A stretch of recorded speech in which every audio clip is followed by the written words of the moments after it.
Within these limits, phenomena manifest positively, beyond them, they turn negative. It is like a pendulum that swings around zero as its center. Once it strays from zero, the pendulum immediately disappears. The numbers of males and females in humanity are also centered around zero. The sum of both genders always equals zero. Once this balance is surpassed, events inevitably occur to restore equilibrium.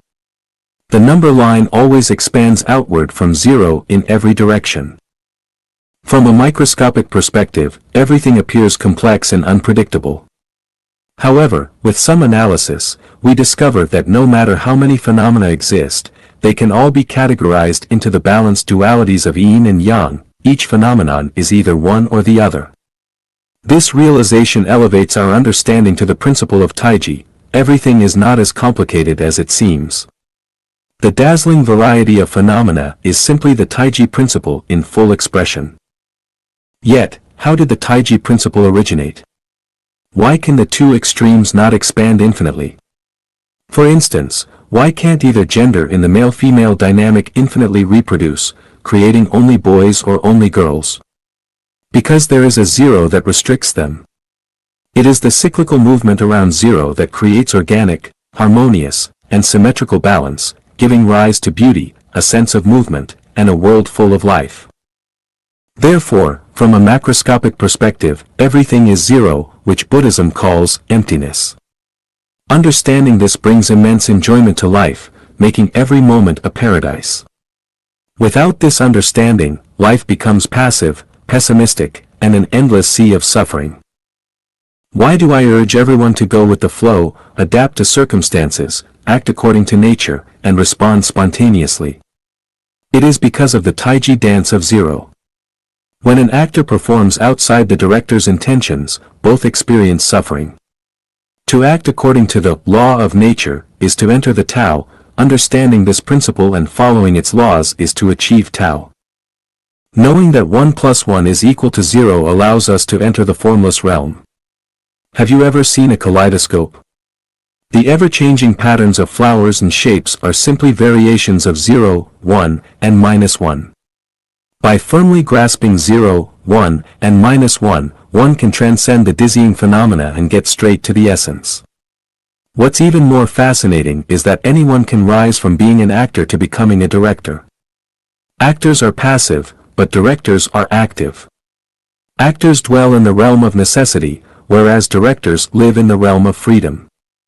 I guide everyone to the Celestial Islands continent to help you enter the realm of freedom, to become directors, and to create a magnificent world of 0, 1, and -1. Entering the realm of formless thinking brings us to the world of zero, the emptiness of Buddhism. What is this world like? It is blissful beyond description. Truly wondrous. Laozi had already glimpsed its mystery, saying, "The formless form, the image of no object, is elusive. Elusive and hazy, therein lies the image, hazy and elusive, therein lies the object, deep and dark, therein lies the essence, which is most genuine, within it lies truth." Hence, Buddhism concludes, form is emptiness, emptiness is form. In the spirit of this article, zero is everything, and everything is zero. Yet, simply understanding that zero is everything, and everything is zero, has no practical value. Its true value lies in application, not merely comprehension. Does knowing the principles of riding a bicycle, centered on balance, provide any real benefit if one doesn't ride? No. Does understanding that food is energy bring real value if one doesn't eat? No. So, how do we apply the insight that zero is everything, and everything is zero? Christ Jesus tells us that by giving up oneself, one gains oneself, by seeking oneself, one loses oneself. This is what Buddha Shakyamuni continuously emphasized, no self. Do you wish to become a bodhisattva? To attain Buddhahood? First, let go of yourself and embrace no self.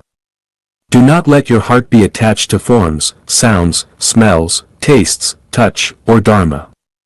Your heart should arise without attachment. The sage holds on to the One as a model for the world, while celestial beings hold on to zero as a model for the world. Not seeing oneself, one gains clarity, not asserting oneself, one shines, not boasting, one has merit, not being self-important, one endures. Only by being unselfish can one truly become oneself. How can we integrate these principles into our daily lives? Please refer to the wonderful use of zero, formless thinking, 4. Elementary self-improvement practices. Shui Feng. Prayer. Wake up with the rising sun, open the window, clean the room, then sit quietly for 3 minutes. Once you feel refreshed, pray first to Allah, the ancestor of Buddha, the greatest creator. Acknowledge that the greatest creator is the supreme being of the universe, ask for his forgiveness for your sins, and in your prayer, envision your future and the goals you want to achieve. Express your desires to the greatest creator and ask for his help in fulfilling them. Once the prayer is completed, it signifies that you have sent out a wave of intention to the vast negative universe. The negative universe will mobilize all its energies to provide comprehensive service to ensure a smooth day for you. If something doesn't go well, it indicates that this matter should be postponed or not done at all, so don't be anxious or angry. If you are interested, you can check out the reasons why many people didn't go to work or were late to the World Trade Center on September 11, 2001, and survived the disaster. Most of their reasons were due to seemingly unfortunate delays. Whether things go smoothly or not, as long as you have full confidence in Allah, the ancestor of Buddha, the greatest creator, and follow the path of the Lifechanyuan, everything will have a definite arrangement. Greetings. In the morning, greet your parents and inquire if they slept well or have any instructions for you. If your parents are not around, silently bless them with good health. If your parents have passed away, don't forget to pay tribute to them. 3. Care and educate children, daily, ensure that the children wake up on time and go to school or work. See if they have any requests. When the children return in the evening, it's best to listen to their experiences and thoughts over dinner, providing guidance and education through conversation. 4. Tolerance in disputes. When handling conflicts among relatives, friends, or siblings, always speak gently. Avoid harsh words, rough behavior, or saying hurtful things. If faced with unreasonable behavior, be patient. If your interests are infringed upon, yield. 5. Respect and honesty towards superiors. Always be respectful and honest with your boss or superior. Avoid being dismissive or hiding things. Obey their instructions and arrangements, and never criticize or slack off. Whether your superior is a wise leader, a mafia boss, a people's hero, a rogue, kind-hearted or malicious, powerful or incompetent, as long as they are your superior or boss, you must act accordingly. If you dislike them, leave and find a different work environment.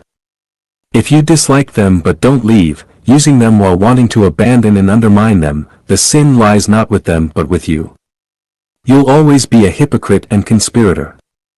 There is no undeserved fortune or calamity. Hypocrites and conspirators with improper mindsets will face endless troubles. 6. Farewells and welcoming. Whenever you leave the house, if there are family members at home, always say goodbye. If you are home and family members return, get up to greet them and inquire about their well-being. Harmony in the family is reflected in these daily small acts. 7. Coexisting with your wife. The most important person in life is your wife, and she is also the hardest to deal with. If fortunate to marry a knowledgeable, reasonable, gentle, and virtuous wife, your life is half successful. If unfortunate to marry an unreasonable, slovenly, selfish, uneducated, lazy, and vain wife, life is half failed. If this misfortune befalls you, what should you do? First, accept this reality calmly and embrace the hardship. Understanding the cause and effect relationship, you will know why, among so many good women, you ended up with this person. Karma will be repaid. To have a better next life, willingly endure the hardships of this life. The more hardships in this life, the better the next. Second, don't try to change her. A leopard can't change its spots. After death, the soul goes its separate way. Life is short, don't waste time on futile efforts. Third, don't pursue divorce. Bear your own sins, don't pass them on to others. If you don't suffer this sin, you will suffer another. The process of suffering is the process of self-improvement and achieving fruition. Don't give up the chance for the negative universe to test you. If she wants a divorce, happily compensate her and let her go with a smile. Finally, don't argue or fight. When she is hysterical and unreasonable, just pretend there is an annoying frog croaking beside you.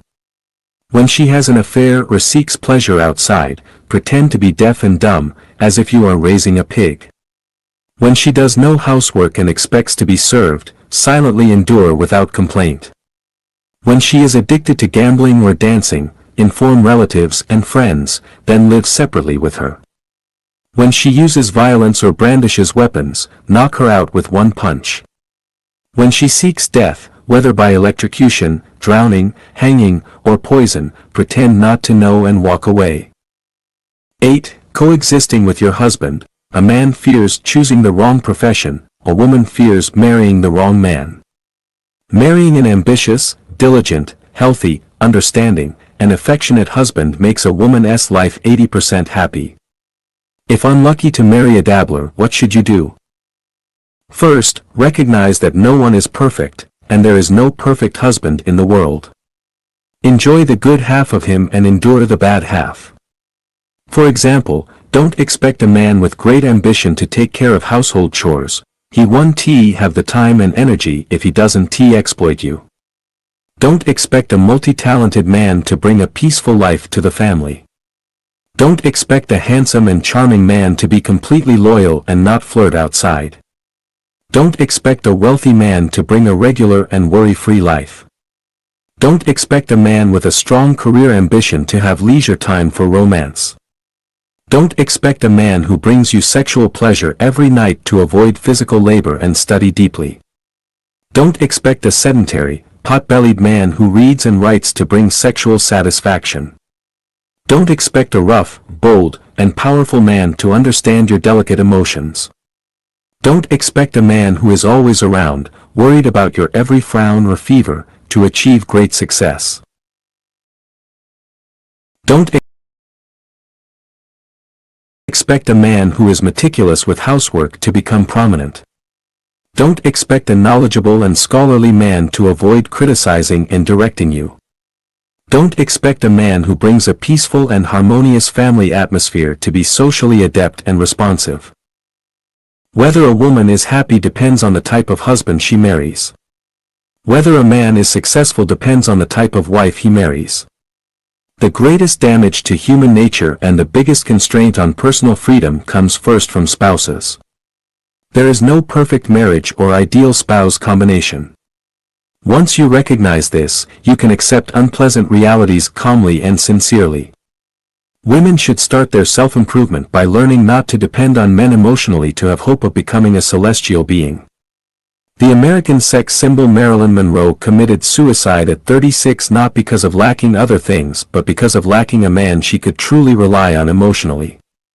If she had turned her mind to other spaces, she wouldn't have had that ending. Thus, women should begin their self-improvement by not relying emotionally on men. 9. Less TV, idle chat, and newspapers, more reading. In today's world, with advanced communication and vast information, the more you know, the deeper you get involved, and the harder it is to calm your mind. Roughly analyze, and how many of the 100 pieces of information are valuable to you? Most information not only fails to benefit you but adds to your worries, fears, and anger. TV and newspapers are your main information sources and the culprits for your inability to stay calm, so it's wise to watch and read less. Idle chat, especially with common folks, has more harm than benefit. Idle chat is nothing more than gossiping about others, discussing trivial matters, praising some, criticizing others, talking about who got lucky, who had bad luck, whose wife had an affair, whose husband is unfaithful, where to make money, how to get promoted, who is scheming, who is morally corrupt, and so on. It's often baseless, speculative, and detrimental to your mind. However, chatting with wise or celestial people is highly beneficial, akin to learning from 10 years of study in one conversation. The key is that if you lack certain cultivation and qualities, wise or celestial people won't waste their time chatting with you. More reading refers to reading books beneficial to physical and mental health, enlightening wisdom, cultivating temperament, encouraging progress, and depicting the truth, goodness, and beauty of life. Generally, this means sage books, popular science readings, and books on spirit, physiology, and psychology. Avoid books that corrupt the mind, focus on schemes, incite desires, and spread bizarre tales. Magazines should be like Reader's Digest to Reader, avoiding vulgar, obscene, privacy-invading, sensational, and flamboyant ones. 10. Filial piety is the foremost of all virtues, and lechery is the greatest evil.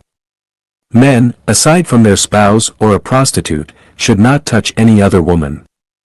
There are no women who come without consequence, especially those of different generations, significantly older or younger, or those from respectable families.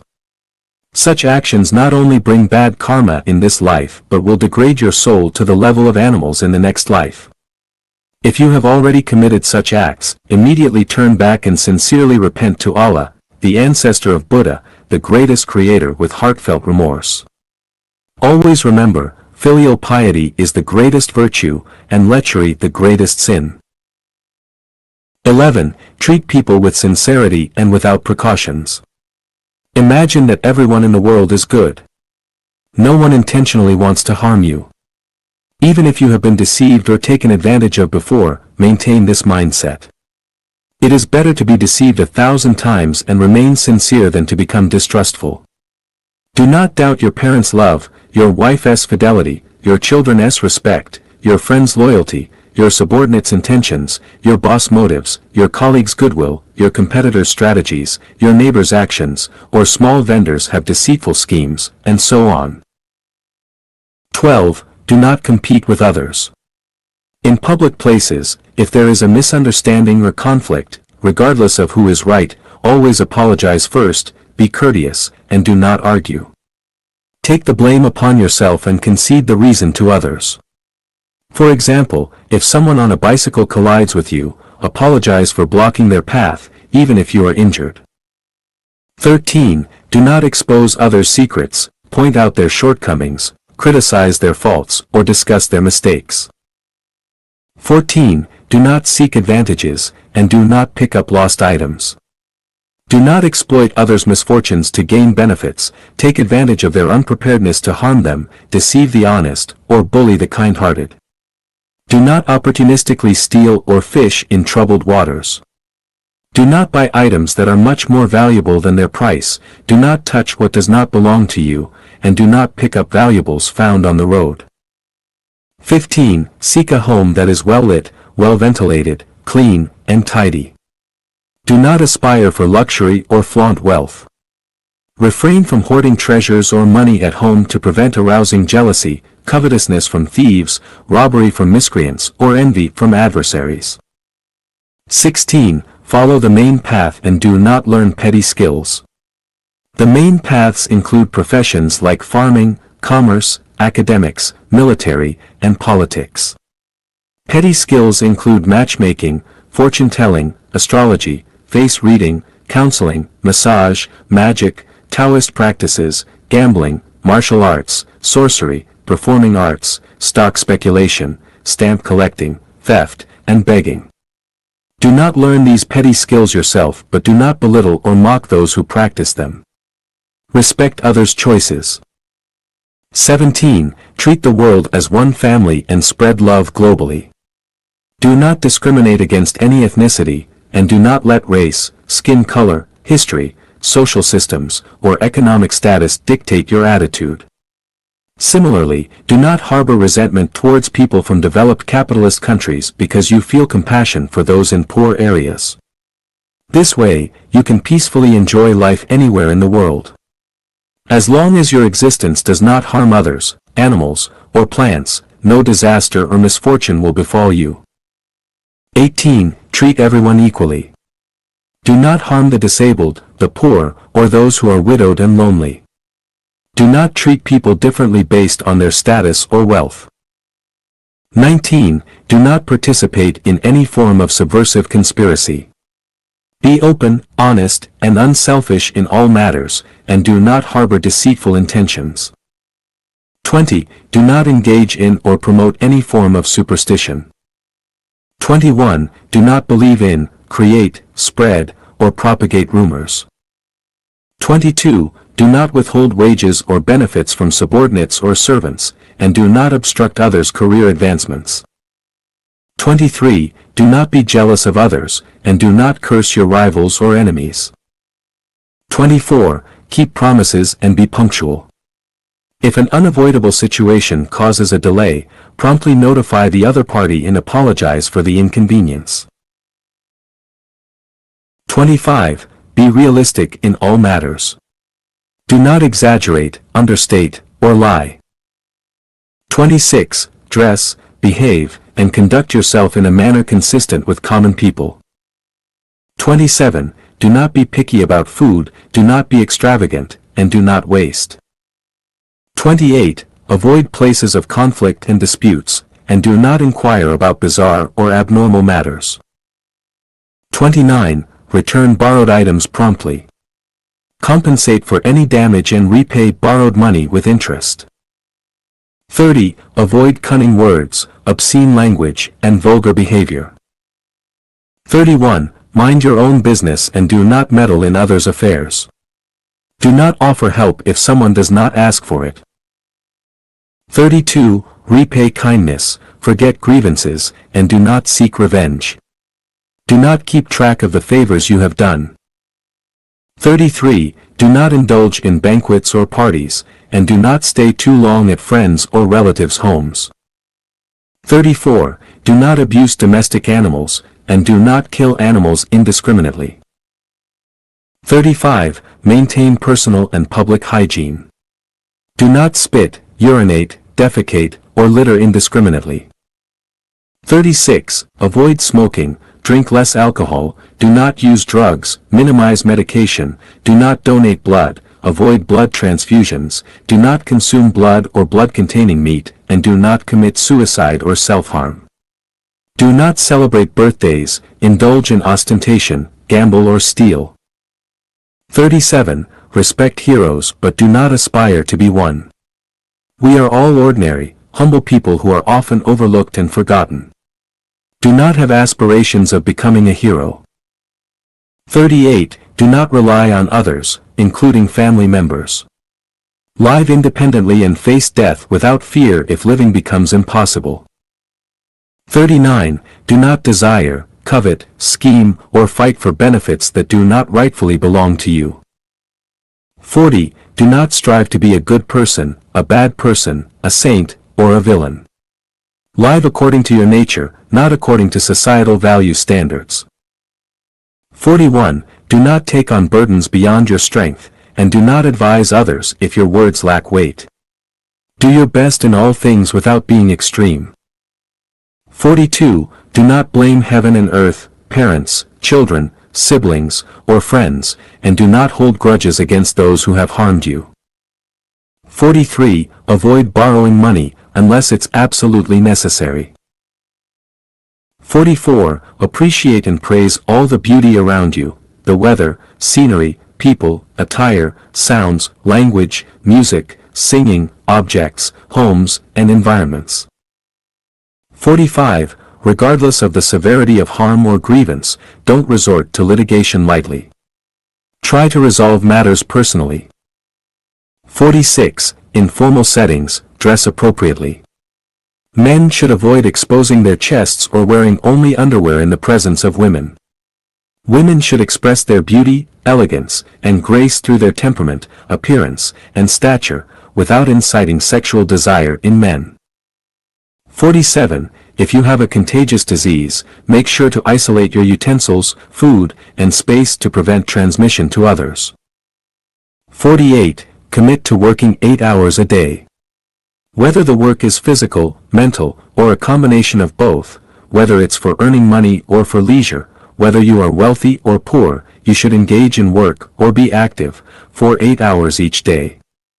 Work is not only a means of survival but also an effective way to maintain health and vitality. It is essential for achieving a perfect character. 49. Rest on Sundays. This is not only necessary for rejuvenation, maintaining health, and enjoying life, but it is also a commandment from Allah, the ancestor of Buddha, the greatest creator. On Sundays, relax both your body and mind, and spend the day leisurely with family and friends.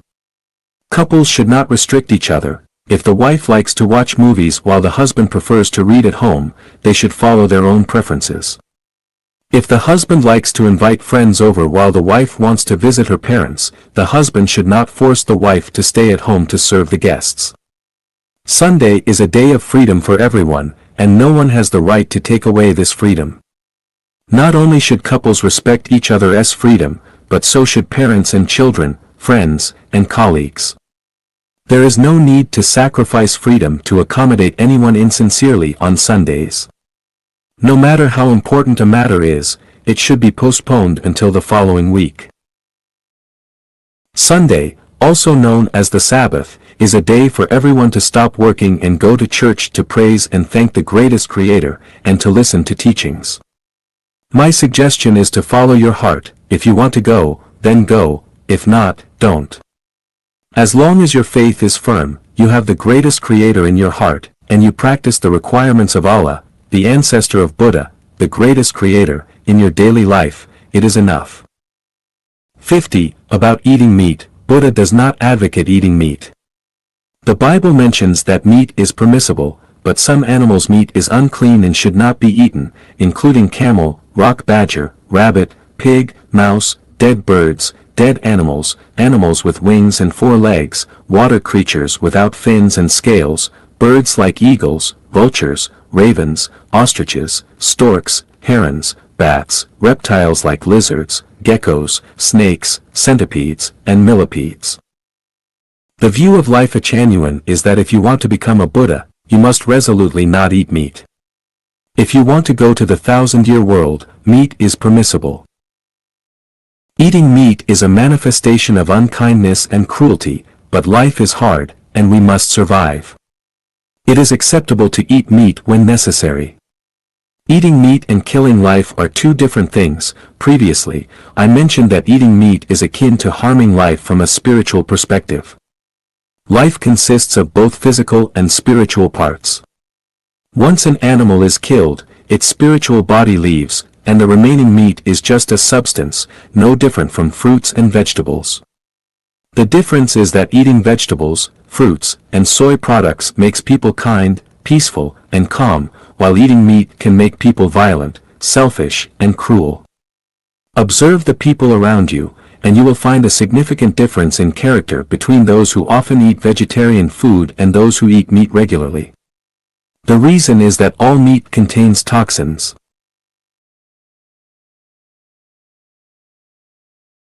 While the meat itself is not toxic, the resentment animals feel when slaughtered causes structural changes in their bodies, similar to how human bodies change when angry. Eating their meat will inevitably lead to poisoning. Although this poison is hard to observe clearly, eating too much will gradually erode one's spirituality, making people more animalistic unconsciously over time. Muslims recite prayers before slaughtering animals to persuade the animal not to harbor resentment and to comfort its soul. The essence of this practice is to remove the poison. Regarding whether animal meat has toxins, interested scientists should conduct molecular structure analysis. The molecular structures of meat from animals that died of old age, accidents, prayers before slaughter, and forced slaughter are different. The toxicity of anything lies in its molecular structure, not its appearance. Everything has a spirit. When your body is weak, and your physical exertion is high, and food is scarce, do not be afraid to eat meat, and do not feel guilty because Allah, the ancestor of Buddha, the greatest creator, permits it. But when you are strong, with little physical exertion and abundant food, eat less meat or none at all. Extend your compassion and love to poultry, livestock, wild birds, animals, insects, plants, mountains, rivers, and even stars, the sun, and the moon. Integrate yourself with nature and the universe. 51. Be grateful. We live in a wonderful universe, constantly bathed in the care and attention of Allah, the ancestor of Buddha, the greatest creator, so we should always be grateful. For 3 meals a day, whether it is a feast or simple food, as long as it fills your stomach, be grateful. When we safely finish a busy day and have a place to sleep sheltered from the wind and rain, be grateful. When our parents are alive and still care for us, and our children are healthy and lively, be grateful. When we look in the mirror and see symmetrical features and a healthy body, be grateful. When we turn on the tap and see water flowing, use it to wash our face and brush our teeth, or scoop water from a stream to quench our thirst, be grateful. When we enjoy the sweet and delicious taste of watermelon on a hot summer day, be grateful. When we see blue skies, white clouds, sunrise, sunset, beautiful mountains, and flowing rivers, hear birds singing and cicadas chirping, be grateful. When we are in the fields, feeling the gentle breeze and feeling delighted, be grateful. When light rain nourishes the earth, flowers bloom in the wild, and vegetation thrives, be grateful. When we joyfully harvest the fruits of our labor, be grateful. When we gaze at the night sky, see twinkling stars and a bright moon, be grateful. When standing by the shore, feeling the sea breeze, hearing waves crashing, watching the sea undulate, with white sails dotting the horizon, invoking endless imagination, be grateful. When we wake up in the morning, breathe fresh air, see dewdrops, and watch early risers busy with life, be grateful. When snowflakes fall, covering the land in silver, and we chat by the fireplace, be grateful.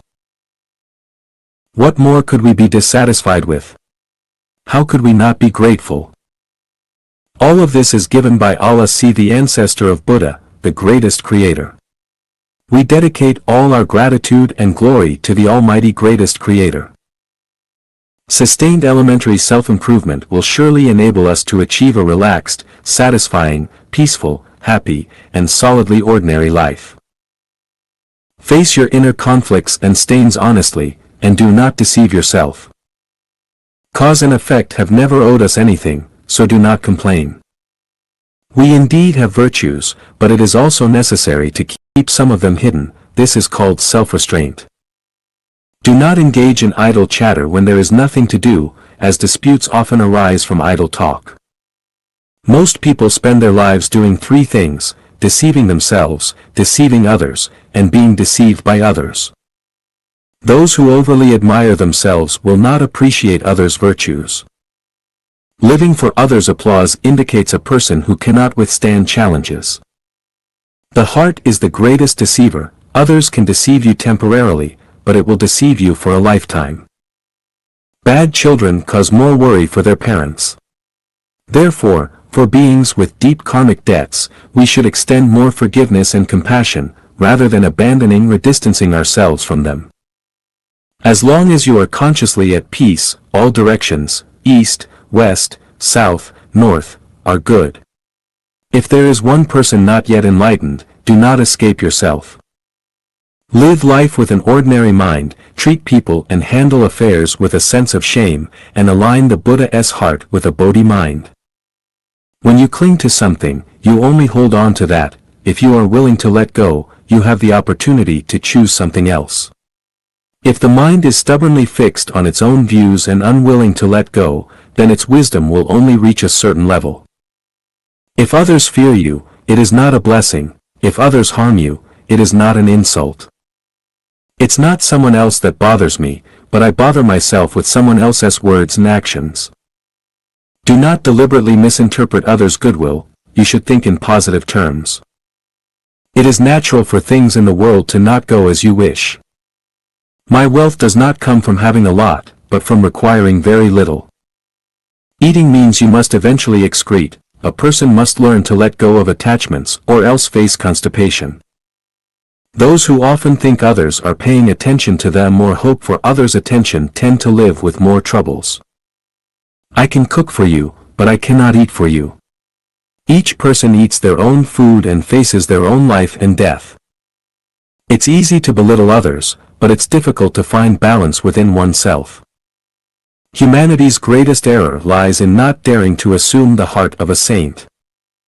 You just live your, and do not need to mind others' distortions and right or wrong. If you are preparing to get married, here is a very important philosophical saying for you. You must tolerate your partner's shortcomings. There is no absolutely happy and perfect marriage. Happiness comes from infinite tolerance and mutual respect. If you can safely get through a day, that is a kind of blessing. How many people today will not see tomorrow's sun? How many people today have become disabled? How many people today have lost their freedom? How many people today have lost their families? Right and wrong, gain and loss, can only be judged at the end. You don't have to argue with cause and effect never mislead people. You don't have to argue with fate is the fairest judge. You have your view of life, I have mine, I won't interfere with you. As long as I can, I will influence you. If I can't, then I will accept my fate. If you wish to grasp eternity, you must control the present. Never let harsh words come from your mouth, no matter how bad or evil someone is. The more you curse them, the more you pollute your own heart. You should regard them as your wise teacher. Tomorrow, when you start your day, if someone argues with you, let them win. Winning or losing is just a matter of perspective. When you let the other person win, you do not lose anything. What does winning actually bring? What does losing actually cost you? Most of our lives are wasted on grappling with words and language. Do not often feel that you are being wronged. Instead, think that their treatment of you is already quite good. This is the essence of cultivation. Others may violate cause and effect, harm us, hit us, or slander us. However, we must not harbor hatred towards them. Why? We must maintain our original nature and a pure heart. When interacting with anyone, always ask yourself, what can I do that is useful to them? To benefit them. If I cannot benefit others with my personal morality, knowledge, and practice, it's as if I owe a debt. Becoming a monk is a lifelong commitment, while practicing Buddhism spans multiple lives and calamities. Believing in Buddha, learning from Buddha, is not for oneself, but for all sentient beings in the sea of suffering. Buddha does not save those without a karmic connection. Those who cannot be saved, we regard them as bodhisattvas. If a person does not feel suffering, it is not easy for him to sympathize with others. If you want to learn the spirit of saving others from suffering and difficulty, you must first suffer. When ordinary people endure in situations where the other party has more power, wealth, or strength, and they have no choice but to tolerate it, what kind of endurance is that? True endurance is when, even if someone bullies you or wrongs you, and they are in no way superior to you, and you have the strength to retaliate, you still choose to tolerate them. You understand that their nature is the same as yours, and they are merely confused for a moment or influenced by a harsh environment.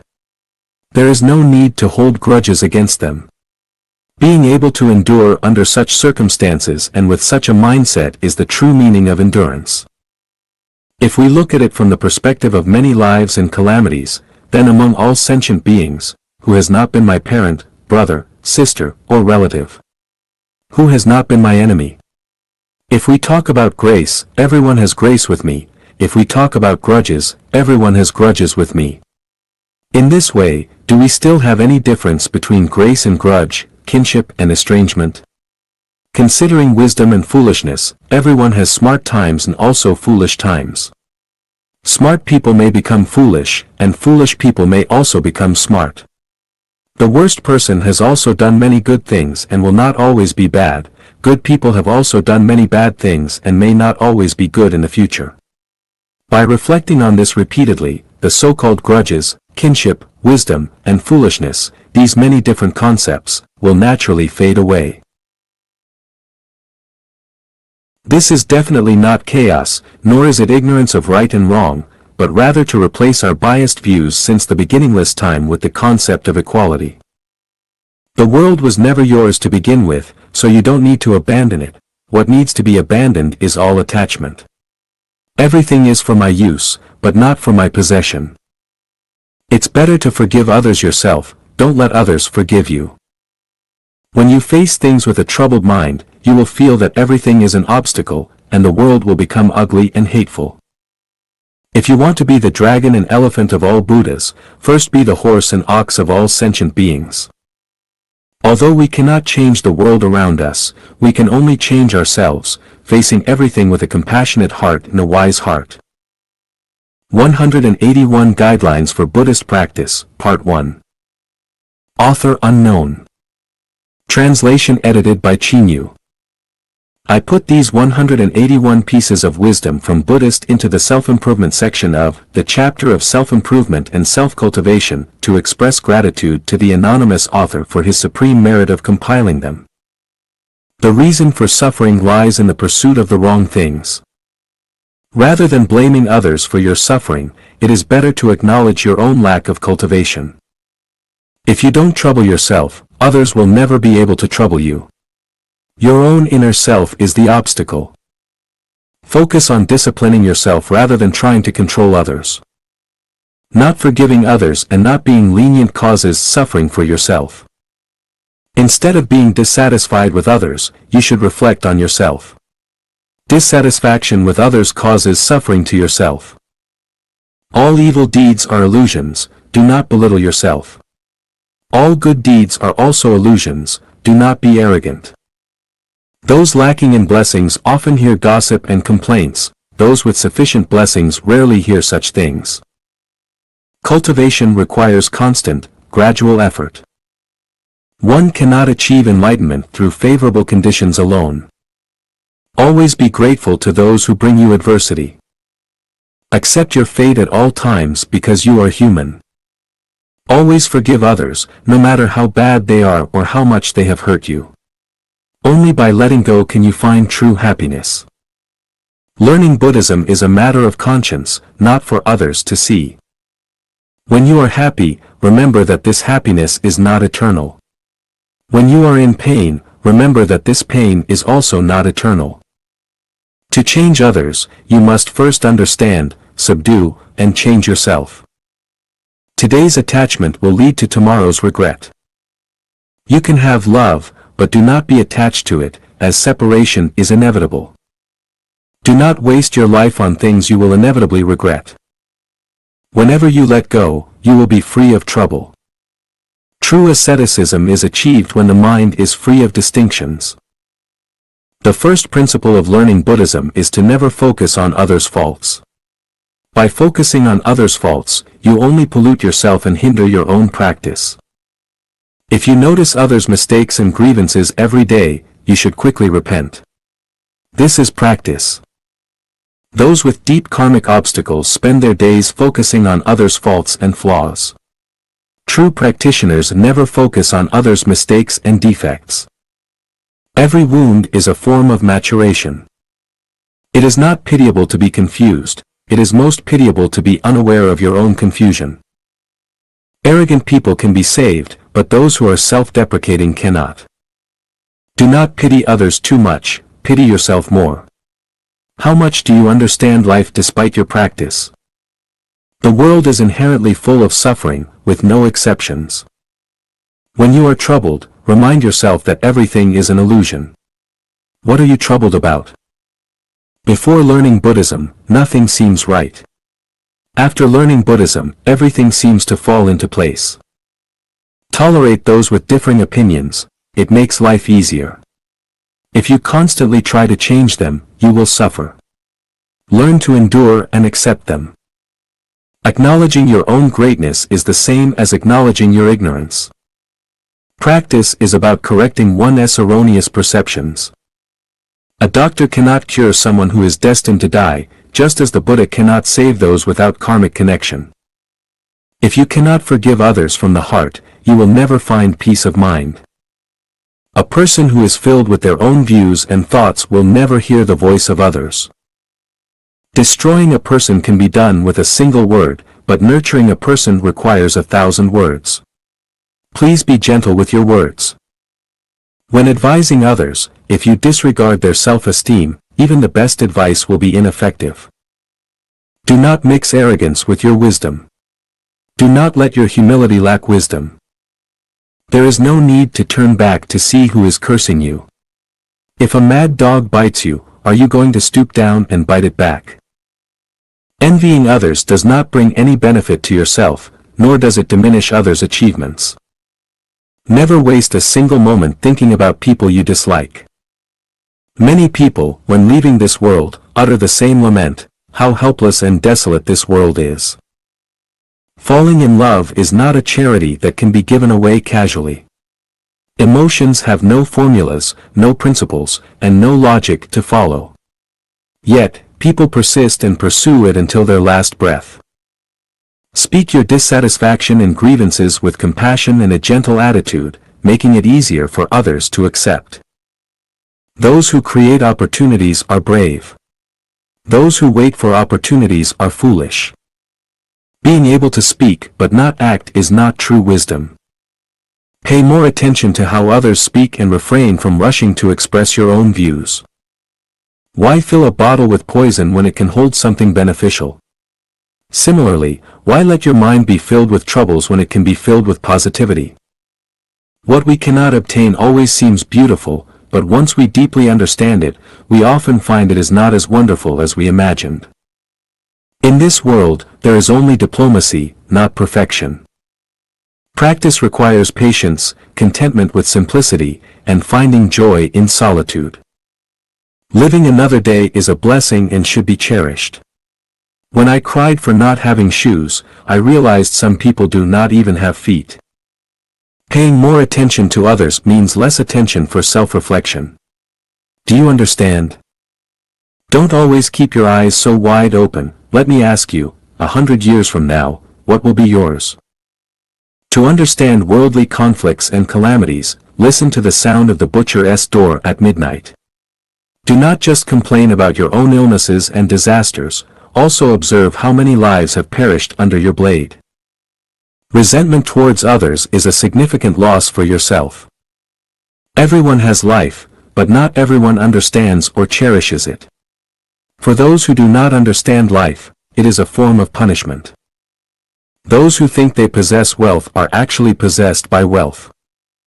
Attachment to emotions is the source of suffering. Letting go of attachments will bring freedom. Taking things as they are is not about being passive or complacent, but about doing what you can and accepting what you cannot control. Do not be overly certain of your own views, as this will reduce regret. When you are honest with yourself, no one in the world can deceive you. Using means that harm others to cover up your own flaws is shameful. People in the world must be accountable to the law. Practitioners must be accountable to the law of cause and effect.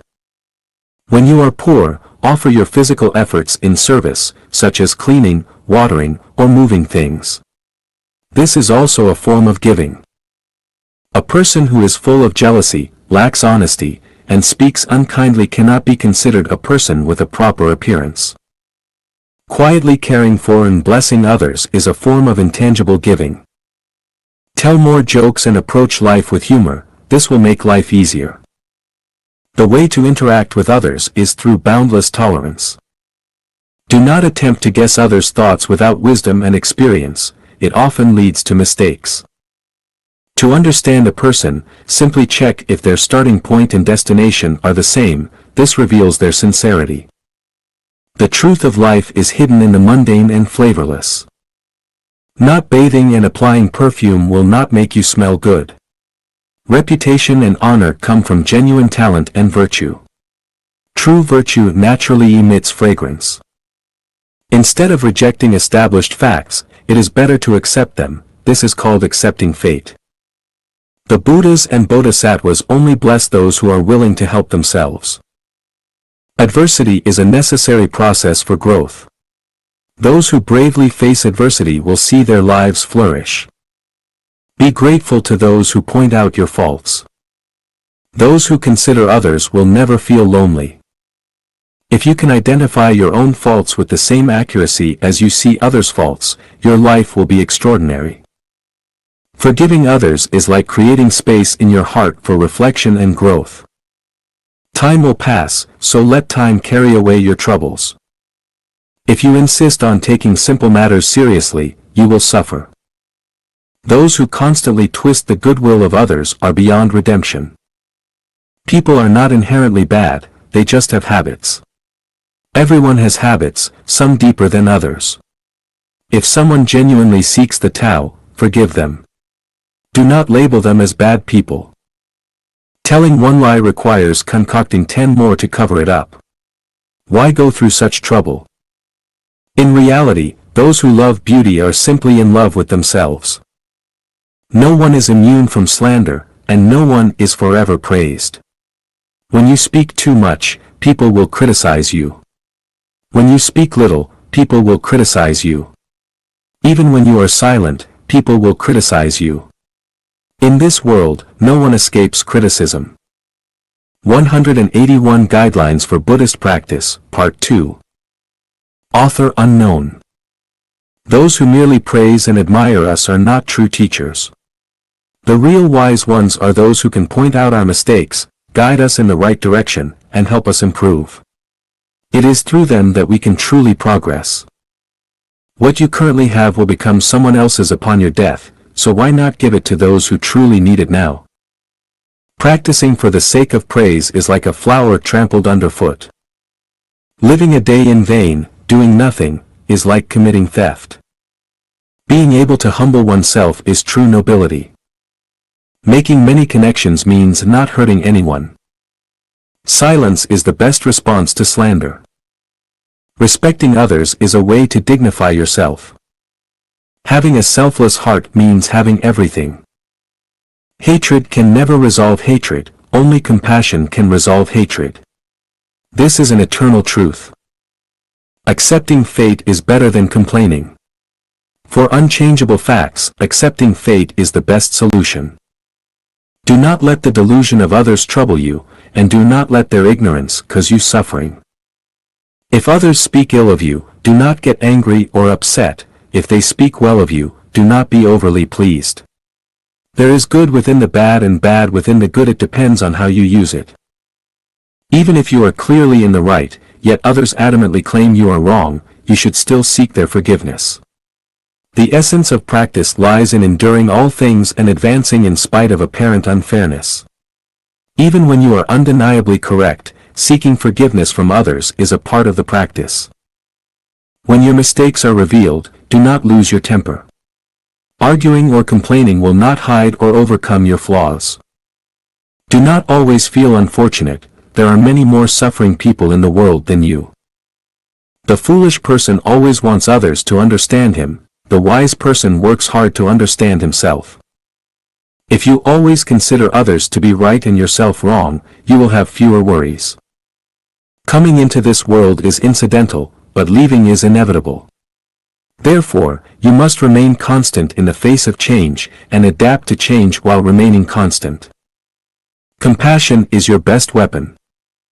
Only by facing reality can you transcend reality.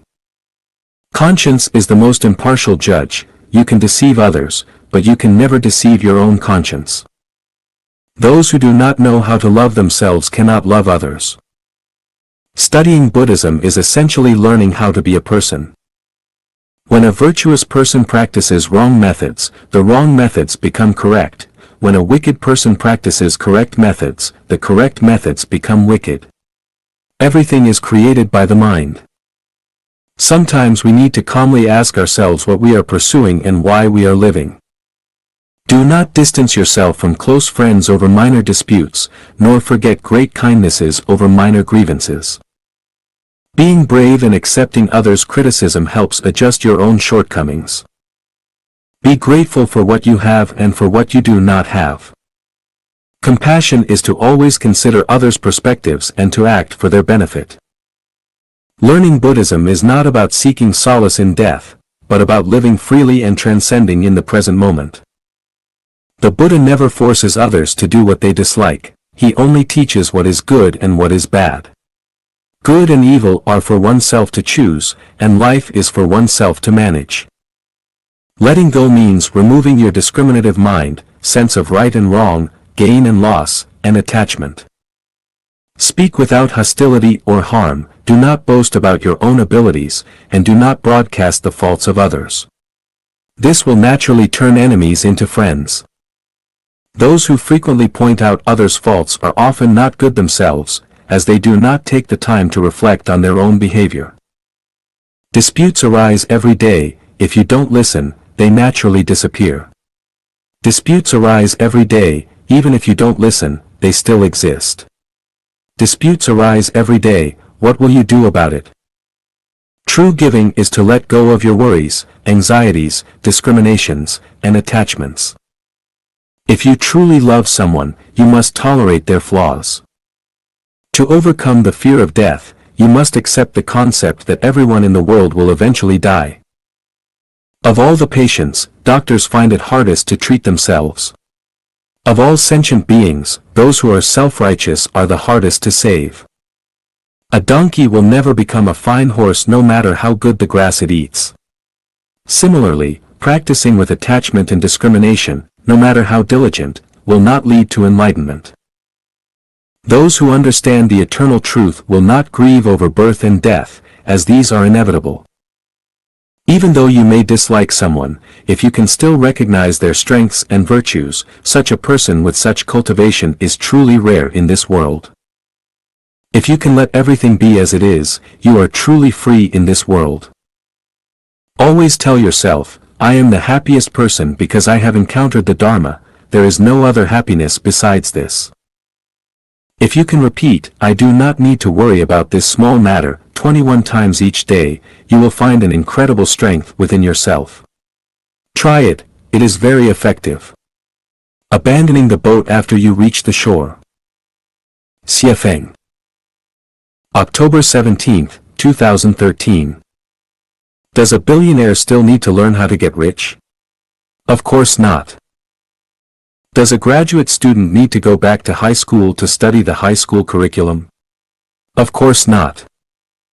Do those who have become celestials and Buddhas still need to practice and cultivate the ways to become celestials and Buddhas? Of course not. Is there any need to carry the boat after crossing the river? Of course not. Once the deed is done, everything before its completion can be left behind. We must travel light. We have already traversed the path humanity has walked for thousands of years and are now moving into depths never before touched by mankind. Everything from the past must be left behind.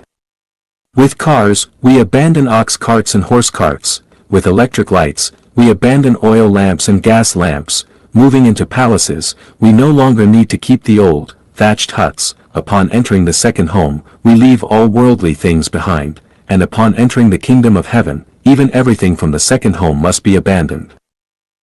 Buddha Shakyamuni told us that the Dharma he taught us should be seen as a raft to cross the river, and once across, the raft should be discarded. Christ Jesus told us that old wineskins cannot hold new wine, and as the world changes like a game of chess, we need new thoughts, new thinking, and new methods to solve new problems. Do not cling to the past. Instead of being nostalgic, it's better to forge ahead. The universe is boundless, time and space are infinite, and the future of life has no end point. Life is always on a journey, and the scenery ahead is unheard of and unseen by us. No matter how wonderful the environment we are in now, we still need to break new ground, open new paths, and enter new realms. Because joy is found in creation, not in enjoyment, happiness is in giving, not in acquiring, freedom is in constantly letting go, not in holding on to the old. Once we stop moving forward, we will inevitably begin to decline. If we are unwilling to let go of everything we have, we will inevitably become selfish and greedy. If we cling to the old ways and refuse to change, we will never have the chance to see unparalleled new phenomena and landscapes. Do not worry if the way forward seems unclear. When one door closes, 9 others will open. There is always a way provided by heaven. As long as we have faith in the greatest Creator, the path ahead will be smooth and flat, without cliffs or precipices. The combination of 64 factors will create astronomical numbers of new things and new scenes. As long as our thinking is alive, everything is alive. As long as our thinking is flexible and harmonious, everything on the path of life will be a bright and sunny spring. We have already abandoned the boat and landed on the shore of the 1,000-year world copy. Since we, Chanyuan Celestials, have the wisdom, courage, determination, and perseverance to create a new lifestyle completely different from traditional thinking and living, we are confident and capable of creating an even more incomparable new life. Looking ahead at the life that is more beautiful, poetic, and picturesque, I cannot contain the joy and excitement in my heart. Dear ones, the breathtaking environment that will take our breath away lies just ahead, not too distant from us. Let us cast aside everything we no longer need from the past, and with a completely new mindset and stance, leave the boat behind and step ashore to savor the new sensations of a new world. Self-improve and self-cultivate according to the scientific outlook on development. Xiefeng.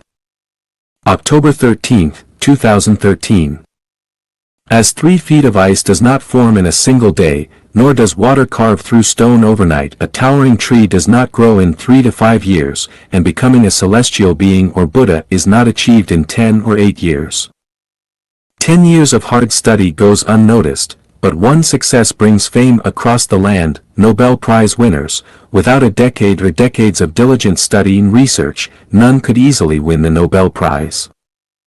The way of the greatest Creator is the way of nature, and the way of nature is the way of science. The scientific way must respect natural principles, laws, and regulations.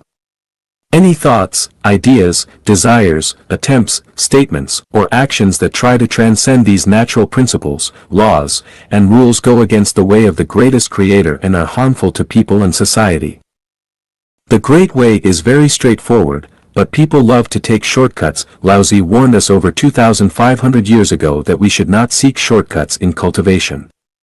The so-called shortcuts are the desire for overnight wealth, instant fame, and immediate success. It is the unwillingness to follow scientific laws, looking for shortcuts and tricks, not wanting to put effort into the details, but wanting to achieve one's wishes quickly, to achieve enlightenment and enter heaven. 2,500 years later, people still love shortcuts. What are the results? Not a single celestial or Buddha has been made, but many are tormented, exhausted, disturbing their neighbors, and falling into madness. Without the accumulation of quantitative changes, qualitative changes cannot occur. The accumulation of quantitative changes requires persistent effort over time, without frequently changing positions and directions, nor being inconsistent like fishing for 3 days and drying the nets for 2, but rather clinging to the green hills with unwavering determination, rooted in the cracked rocks, enduring thousands of grindings and beatings, standing firm against all winds from every direction. Being eager for quick success and instant benefits is a taboo for cultivators. A plant needs to go through spring, summer, autumn, and winter to germinate, grow, bloom, and bear fruit. Even boiling a pot of water requires a heating process, let alone a person to become a celestial or Buddha. Politicians who truly want to serve the people should think and guide people's production and living practices according to the scientific outlook on development. Economic development should be conducted according to the scientific outlook on development. If a person wants to live a peaceful, smooth, and cozy life for a lifetime, they need to think and act according to the scientific outlook on development. A cultivator needs even more to follow the scientific outlook on development to repay debts, accumulate merits, transform consciousness, and achieve enlightenment. Miracles occur after accumulating enough merit and expertise. Without the accumulation of quantitative changes, miracles will not happen. A person without merit who falls ill and hopes that burning incense and chanting spells will lead to a quick recovery is engaging in futile efforts, akin to trying to catch fish by climbing a tree. A person who has not repaid their debts from past lives, accumulated enough treasures for heaven, and whose consciousness has not yet reached the quality of heavenly life, thinking they can enter heaven through rituals is simply delusional. Even gods, Buddhas, and celestials have no right or power to bring an imperfect life into heaven, let alone others. Those whose minds are clouded and who blindly follow without understanding are often the ones who live lives of tragedy. They rarely escape being deceived and often have to carry lifelong regrets. Since the time of Christ Jesus, anyone who performs or promises special miracles is not truly of God's way. Anyone who displays wonders to deceive the masses is not from the door of Buddha. Anyone who seeks shortcuts and magical powers is not from the door of celestials. Anyone who gains without working hard and creating is not from the door of humanity. Chanyuan celestials should adhere to the way of the greatest creator and cultivate according to the scientific outlook on development, putting effort into the details, building one's soul garden, marking an effort to elevate thinking and transform consciousness, repaying debts, and accumulating merits. Thus, day by day, as the quantity accumulates, changes in life and life will gradually become apparent.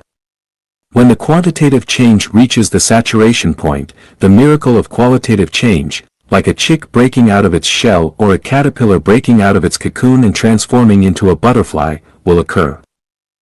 The years of cultivation by Chanyuan celestials have already shown significant results. Most of the Chanyuan celestials currently living in the second home exhibit states of life and consciousness akin to those of celestials. This is evidence that following the way of the greatest creator and cultivating according to the scientific outlook on development is the most direct, effective, simple, and expedient path to higher levels of life. Advanced cultivation, expressing yourself clearly. Xiefeng. I once asked the greatest creator, why do so many people struggle to realize their desires? The greatest creator replied, because they haven't expressed themselves clearly. After returning from the non-material world, I continued to observe people's situations and found that the greatest creator's words were indeed accurate. When we complain that our desires are unfulfilled and blame the greatest creator, we often fail to realize that we haven't expressed what we want clearly. First, we haven't made it clear where we want to go or what we truly need. Our hearts change constantly with time and our surroundings, sometimes even shifting several times a day, making it impossible for the greatest creator to assist us. For example, I want to be rich, is a desire, but it's vague and lacks specifics. What kind of wealth are you looking for? To what extent? Is it material wealth, or spiritual and inner richness? What's the standard of rich for you? If these details aren't clarified, this desire to be rich is hard to fulfill. It's not due to social injustice or the greatest creator's negligence, it's simply that we haven't clearly expressed ourselves. Similarly, if someone says, I want to go to heaven, this wish is also unclear. What kind of heaven do you envision? Is it a realm like the 1,000-year world? Or perhaps the 10,000-year world? Or something like the Celestial Islands continent? We need a clear image. Without one, it's hard for the greatest creator to help us. Or take, I want joy and freedom. This is also a vague concept without real content. What kind of joy and freedom do we want? How can we achieve it? Is it eating a cookie? Putting on a new outfit? Finding a like-minded friend? Building a villa abroad? Visiting a certain friend? Empty desires without substance are difficult to achieve. If we simply say, I want to build a comfortable house, without a clear structural design, how can others assist us? Or if we only say, I want a good job, without defining the nature of the work, how can the non-material universe respond? What do we really need? Coffee? Tea? Cola? Orange juice? Mineral water? If we only say, I want a drink, it's hard to satisfy that request unless we add, any drink will do. Most of people's troubles and conflicts arise because we don't express ourselves clearly. Much of the friction and struggle between people also stems from this lack of clarity. Many people say and write a lot, but still fail to express themselves clearly. It's like when I ask, which part of Chinese culture do you specifically want to revive? It's not enough to say, we want to revive Chinese culture. You need to specify the content. Spiritual practitioners, too, like to follow trends, saying things like, I want to elevate my spirituality. But this is just an empty phrase. What is spirituality? How can it be elevated? You haven't clearly expressed the content. It's like saying, I want to grow vegetables, but without specifying what kind. If there are 1,000 beds, we can only sleep on one, we can't sleep on all 1,000 at once. If there are 100 boats, we can only take one to cross the river, we can't board all of them simultaneously. If there are hundreds of planes at the airport, we can only take one flight. Which bed will we sleep on? Which boat will we board? Which flight will we take? If we don't express ourselves clearly and simply wander back and forth, how can our desires be fulfilled? I observe some spiritual practitioners on certain websites. For a long time, they admire one boat's beauty, then another's splendor, sometimes trying out this bed, other times testing that one, squandering time yet remaining shallow. Critics who wander around pointing fingers aren't true spiritual practitioners. Only those who try to express themselves clearly are genuine practitioners. Is advanced cultivation really this simple? Just express yourself clearly. Yes, it's that simple. All you need to do is express yourself clearly. Try it. Who can express themselves clearly? When we do, our desires can be fulfilled. Expressing oneself clearly doesn't require flowery language or the pretense of profundity. It's about understanding your own heart. Below are 2 passages I wrote to mock others. Such exaggerated language is unnecessary. XX's thinking resembles a Bach melody resonating with the electrolytic essence of quantum mechanics, where the profundity of his thought lies in the Pavlovian philosophy applied to Newtonian classical mechanics. His imagination soars like photons spiraling through extragalactic light effects, gracefully resonating like the polarized angles of ant antennae spinning between elephant toes. His insights from cosmic ontology transcend ordinary perception, traversing the limitless horizon of the universe, blending the principle of form and emptiness with the exquisite coupling resonance of auditory mathematics. His greatness in smallness is captured in the perfect realization of the unity of heaven and humanity, manifesting in the atomic explosion's singular mushroom cloud within Einstein's mass-energy equation. The analytic functions of universal formulas apply to the synthesis of causality in quality-quantity transformation laws, as the grandeur of smallness surges like ocean waves freezing in the moment an eagle spreads its wings. Infinite even numbers miraculously flutter like snowflakes in a serene microcosm, merging the essence of beauty into the logical reasoning of Marx's materialist dialectic, embodying the philosophy of a superhuman in the mundane life's chaotic butterfly effect, compressing and expanding the essence of space through topological transformations within primal dynamic balance, spiraling symbolically from ancient Mayan culture into the magical splendor of the future. It folds the marvelous transformations of reality into the profound rules of mind projection, surpassing all skills, transmitting the philosophical insights of past and present across the structure of the cosmos. Phenomena are the spatiotemporal reflection of essence, the actual manifestation of emptiness, a projection of self-nature in the material world. Through introspective observation and awareness, the world of phenomena reveals itself fully. The essence of phenomena is emptiness, utterly devoid of substance, reflecting the nature of phenomena. With no duality in mind, no two intentions in body, the mind is the spiritual source of self-nature, the origin of thought. The brain, a vessel of chemical reactions between inner and outer worlds, reveals the conscience of self-nature through the mind, disclosing the world of self-nature upon introspection.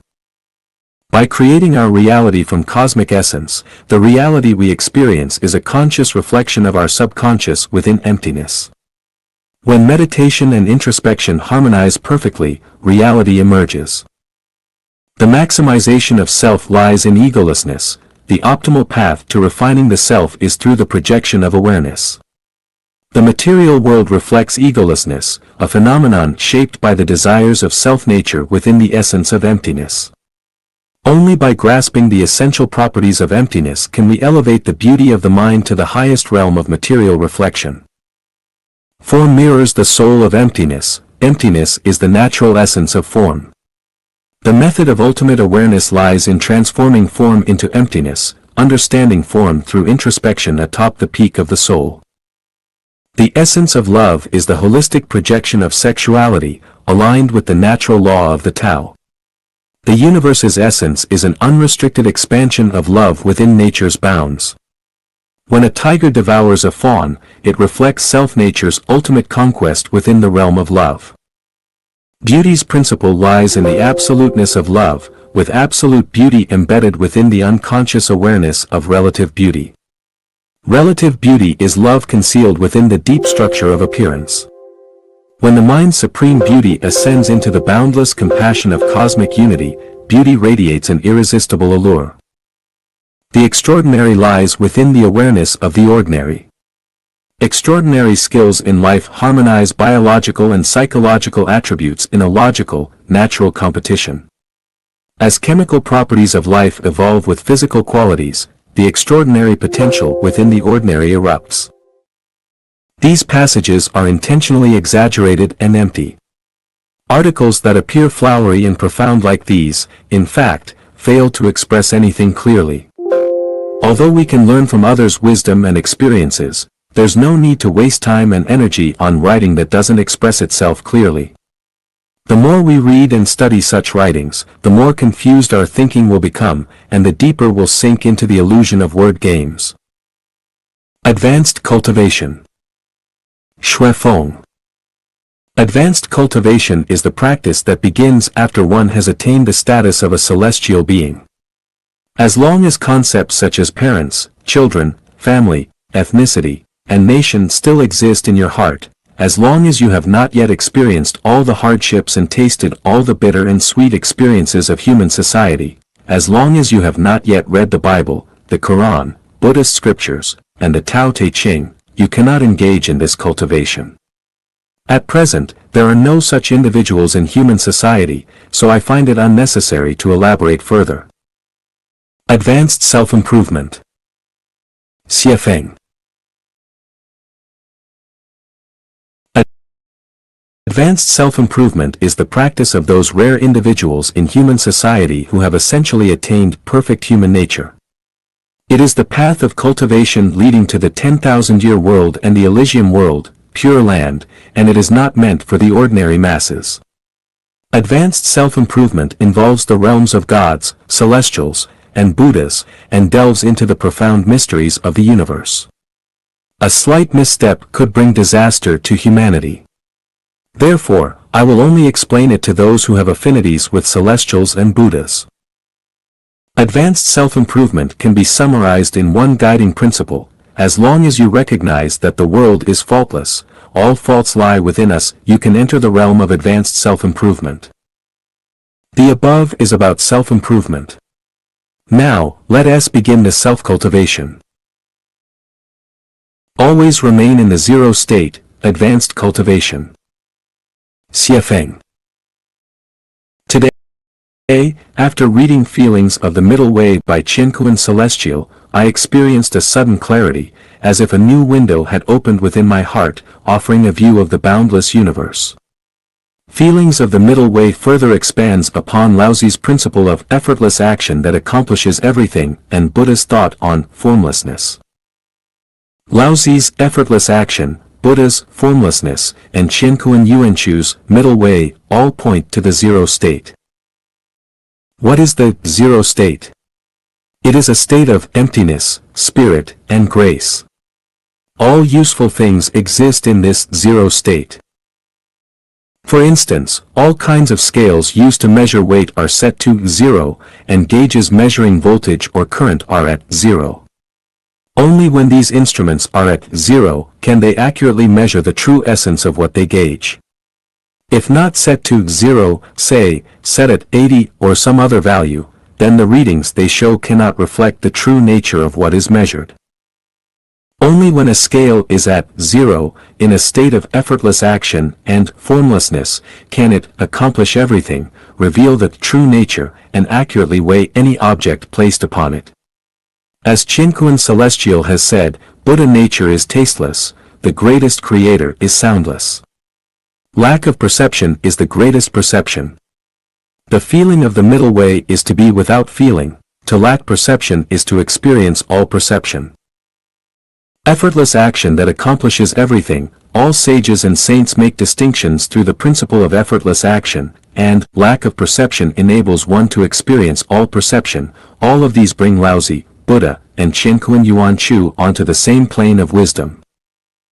A building, only when it exists in the zero state, can provide a space of true value to people. A computer, only when it is in the zero state, can function effectively for people.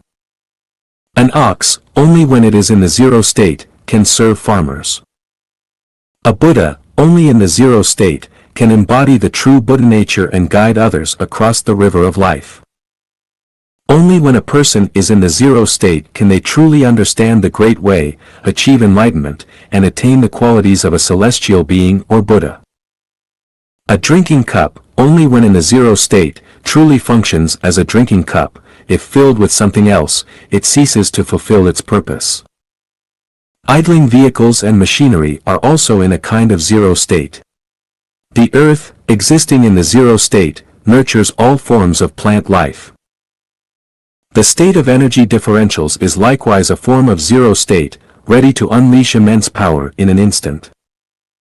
People often say, "My mind feels completely empty, like a blank slate," which is also a form of zero state, a highly positive state.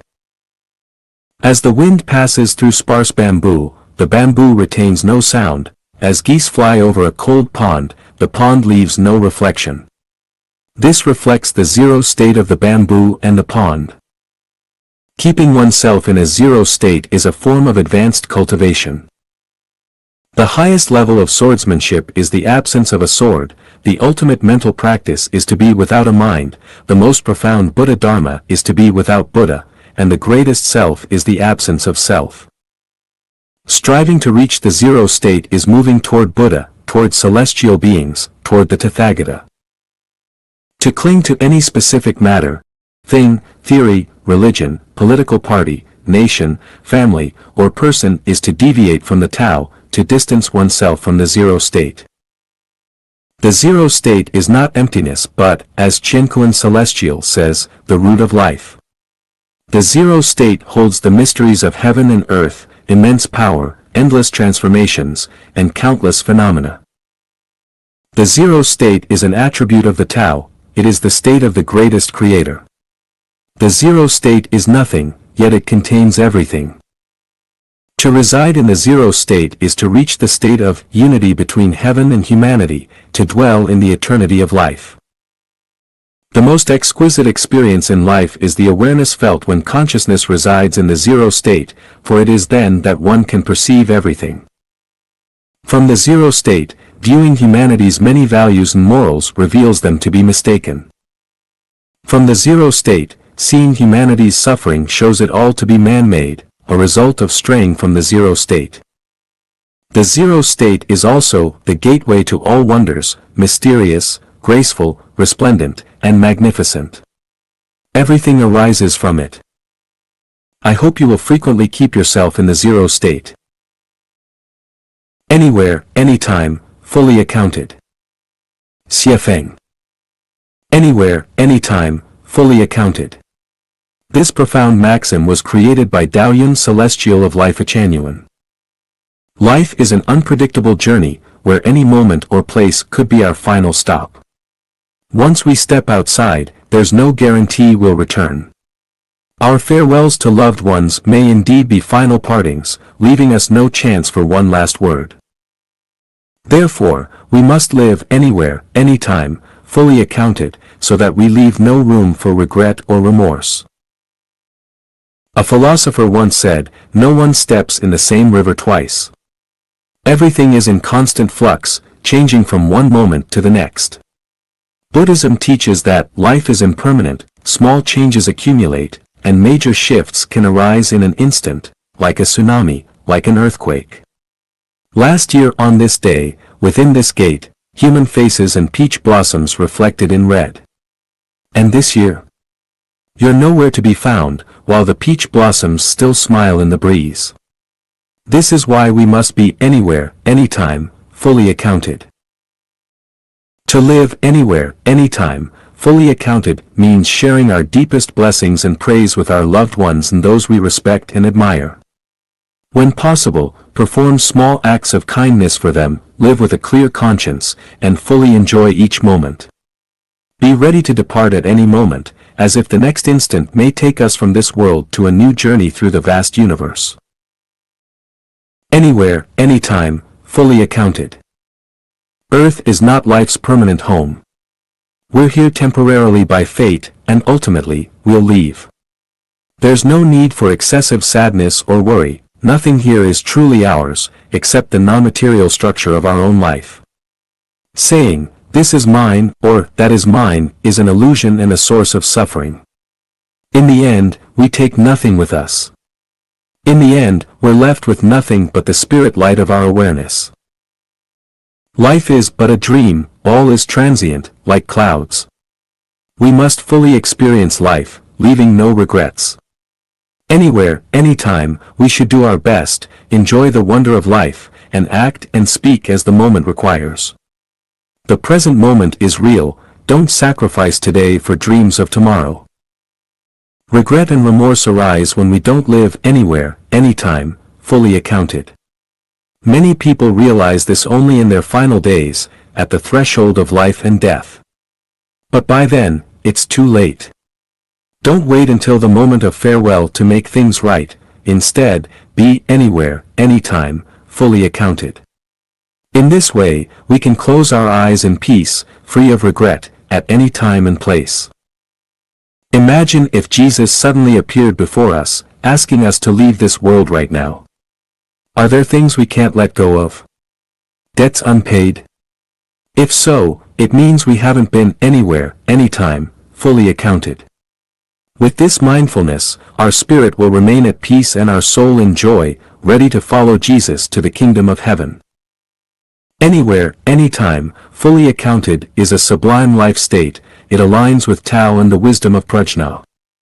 It is the perfect realization on the Bodhi path, a teaching of Buddha, a whisper of Zen, a divine revelation, a boat to cross the river of life, a remedy for the lost, a finger pointing to the moon, an angel's call to board the ship. Anywhere, anytime, fully accounted is when life's light shines brightly in the present moment, bringing great liberation and a grand life. From this comes fearlessness and a life without regret. Remorse will no longer haunt us, our mind and body will resonate in pure joy, aligned with the celestial beings. Practicing anywhere, anytime, fully accounted is an excellent path for self-improvement. Only with this mindset can our heart and soul remain peaceful. Only then can we fully enjoy life, always ready to embark on new journeys. With such inner freedom, why fear the collapse of the sky and earth, or magnetic pole reversals? Why let worldly clamor or stormy winds faze us? Even blade and fire cannot harm a single hair. The gates to heaven are always open to all, not only to Christians, Buddhists, and Muslims but to anyone. They are open to the good and the bad, the white, black, and yellow. Yet, finding heaven's gate is no simple feat, and entering it is even harder. Could we truly leave the human world for heaven, anytime and anywhere? Imagine an earthly paradise here on earth. Could we abandon everything and walk forward without looking back? How many unfulfilled dreams weigh on us? How many attachments linger in our hearts? How many bonds still captivate us? How many obstacles hold us back? Saying it is easy, doing it is difficult. So, from now on, let us strive to be anywhere, anytime, fully accounted, leaving no regrets or remorse. Then, we will be ready to set forth at any moment, embracing new life and new experiences ahead. Being free from material constraints, you become a celestial being. Xie Feng. April 11, 2024. Eating, clothing, shelter, transportation, birth, aging, illness, and death are all manifestations of material constraints. If a person is no longer bound by material concerns, they will be free from the troubles, pains, worries, and fears associated with these aspects of life, and that is what it means to be a celestial being. Reflecting on our past and observing those around us, we discover that most people spend their entire lives toiling and laboring, with the majority of their time devoted to material pursuits: eating, clothing, shelter, transportation, birth, aging, illness, and death. We worry about what to eat, what to wear, where to live, and the inevitability of aging, illness, and death. We are almost entirely bound by material concerns, dominating our thoughts and consciousness, causing us to overlook completely the true purpose of coming to this world. The so-called material constraints do not mean that material possessions bind our thoughts and actions, rather, it is that our consciousness falls into the trap formed by materialism. When we spend our entire lives pursuing and possessing material wealth while forgetting about the elevation of life, we are bound by materialism. For example, because we have physical bodies, we need to eat. However, eating is not the purpose of life. If we spend our days thinking about what to eat and working diligently to obtain food, then we are bound by food. Similarly, the purpose of earning money is to obtain more and better survival resources. But when our minds are consumed with thoughts of how to earn money and how to earn more money, then we are bound by money. In short, whatever we revolve around, we are bound by the things we revolve around.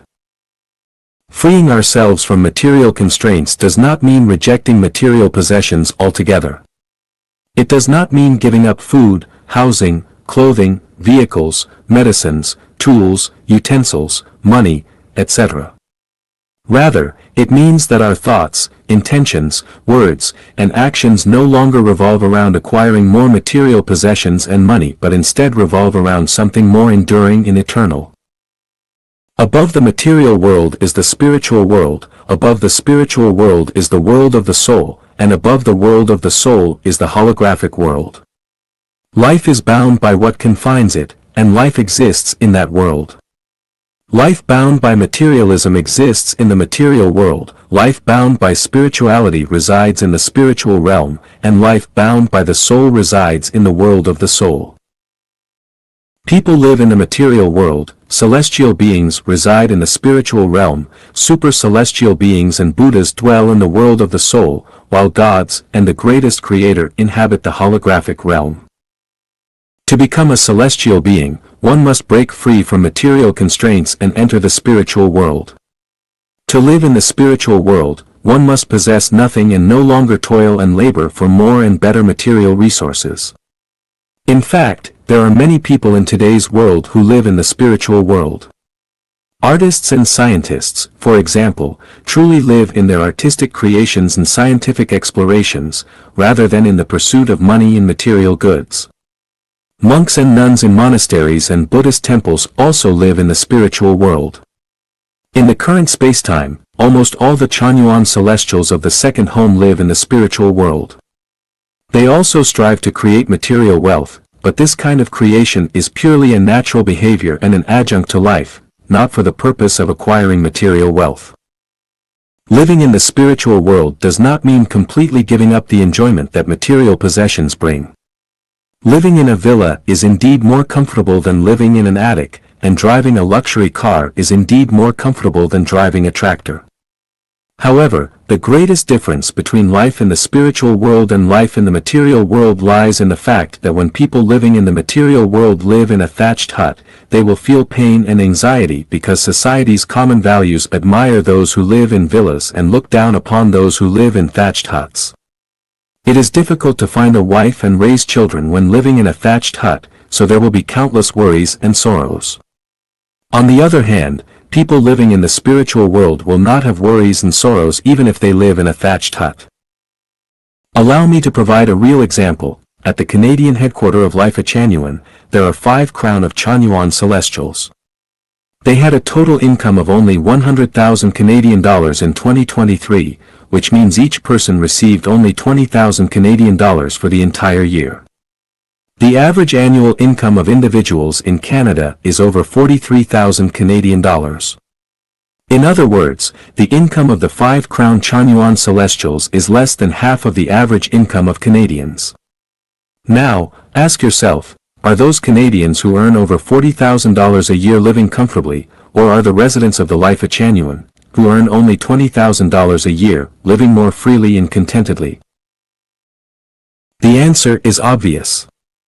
If a person earning a monthly income of less than $2,000, especially if they are renting a house, would find it difficult to survive. For example, in Vancouver, the monthly rent for a one-bedroom apartment is no less than 1,600 Canadian dollars. If you earn 2,000 Canadian dollars a month and pay 1,600 Canadian dollars in rent, how can you live?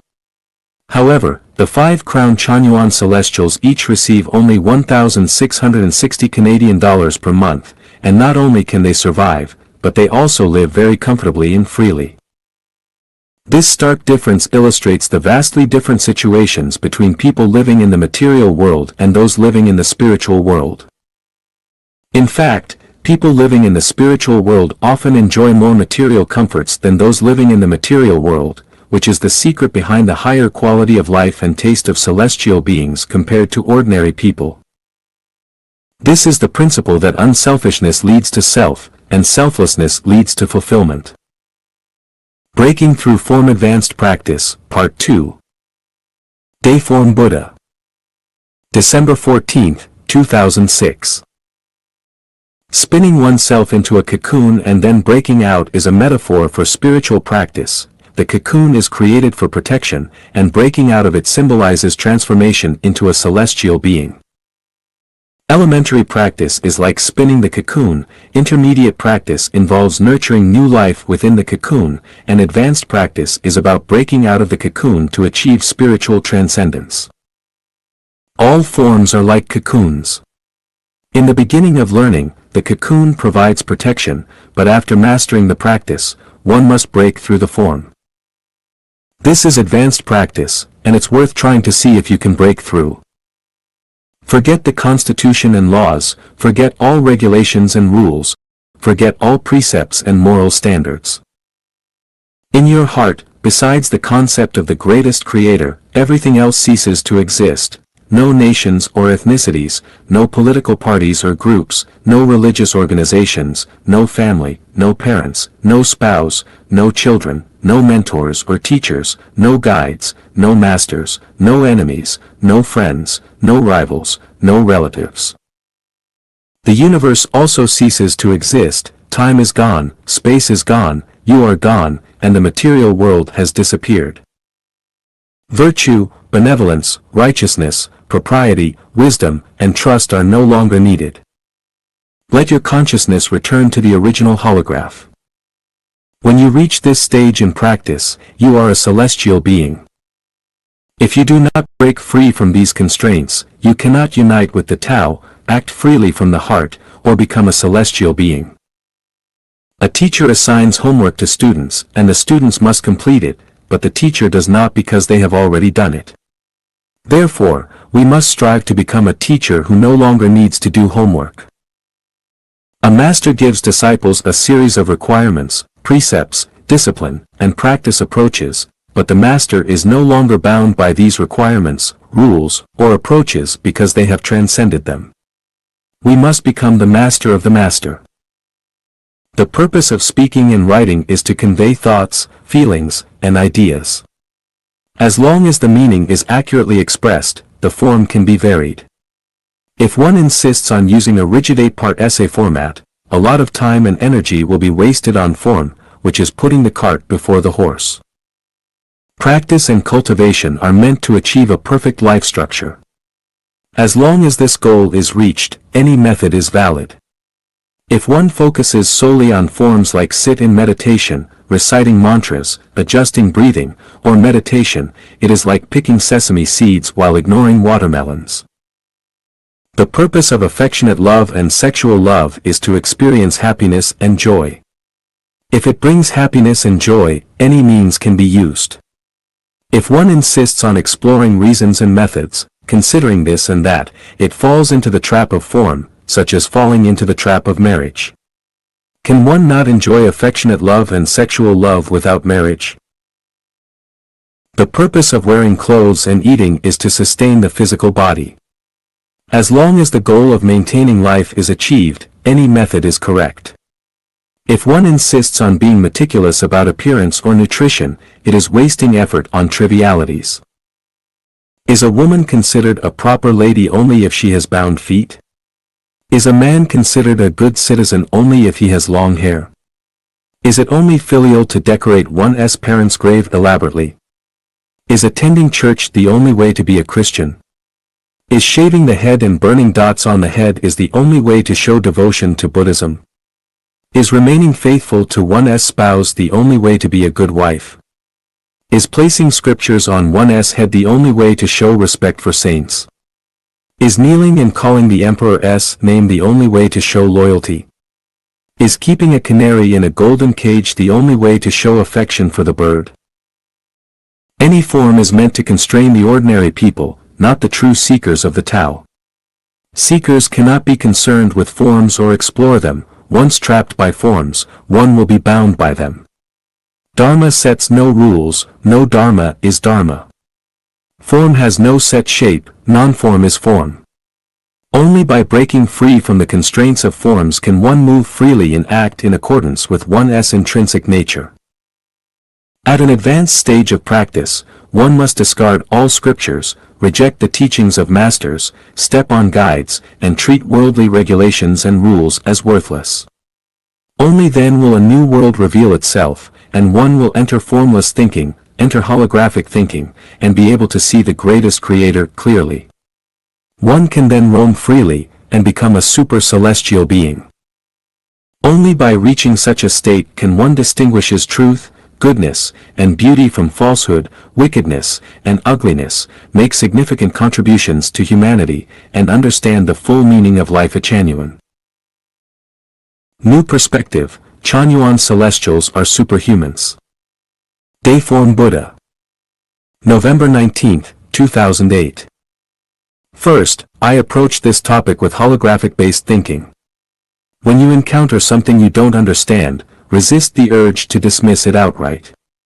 It's similar to when I first claimed that romantic love is a precious gift from the greatest creator that humans should fully enjoy. Many couldn't comprehend this idea at the time.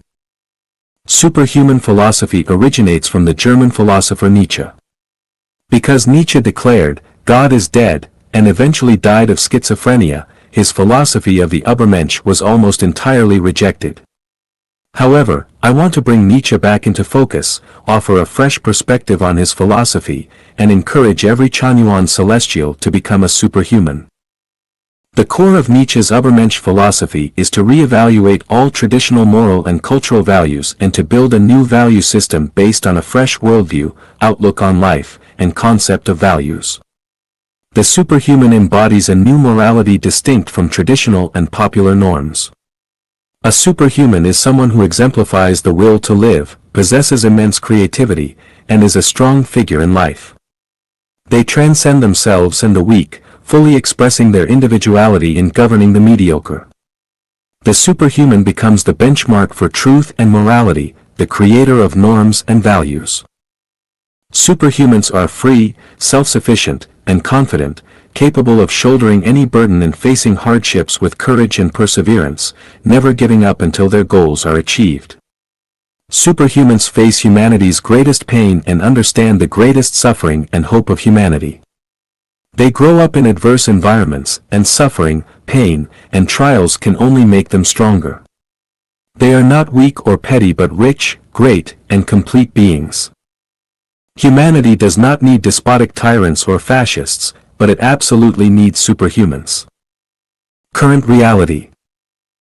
Take a look at our world today. The Chanyuan values bring joy, freedom, and happiness to individuals and offer hope for humanity as a whole. Yet, how many people have responded to this vision in the years we've shared it? How many are willing to contribute their talents and wisdom to the creation of the Lifechanyuan era?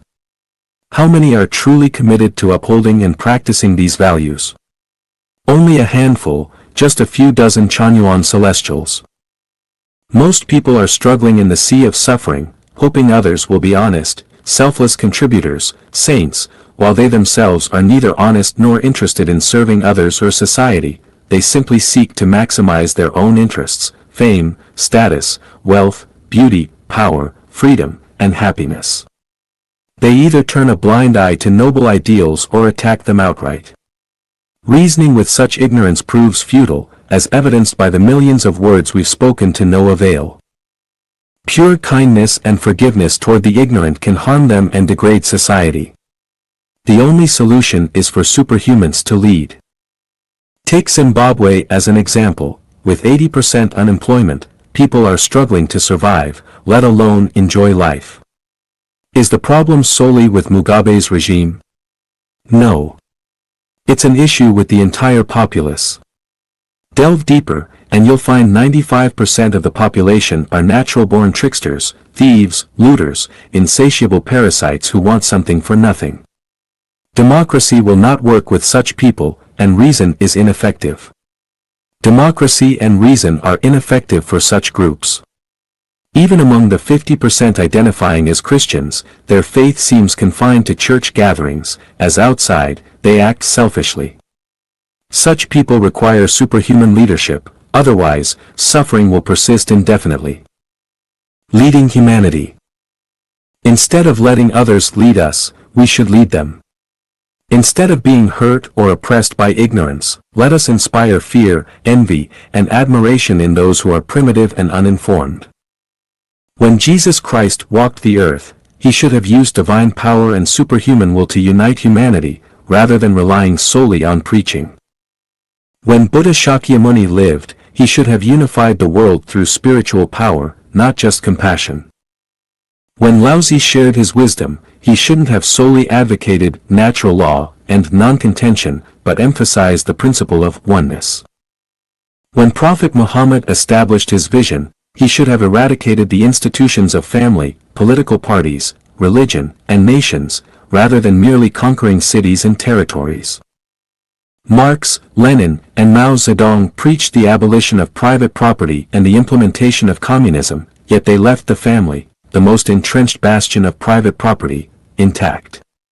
This failure led to the ultimate collapse of the communist movement. The nature of humanity. Most people fear strength and exploit weakness. They covet fame, wealth, beauty, and power, while masking their desires behind a facade of morality. When they fail to achieve something, they dismiss it as worthless. Such people are selfish and hypocritical. If you disguise yourself as a beggar and plead for food, you will see people's true faces. Even those who are pitiful themselves will look down on you with disdain. Yet, if you pose as a masked bandit wielding a blade, even the most prideful will drop to their knees, begging for mercy and offering their possessions. History offers stark examples. During the Second Sino-Japanese War, we have seen footage of just 2 or 3 Japanese soldiers subduing dozens of Chinese people.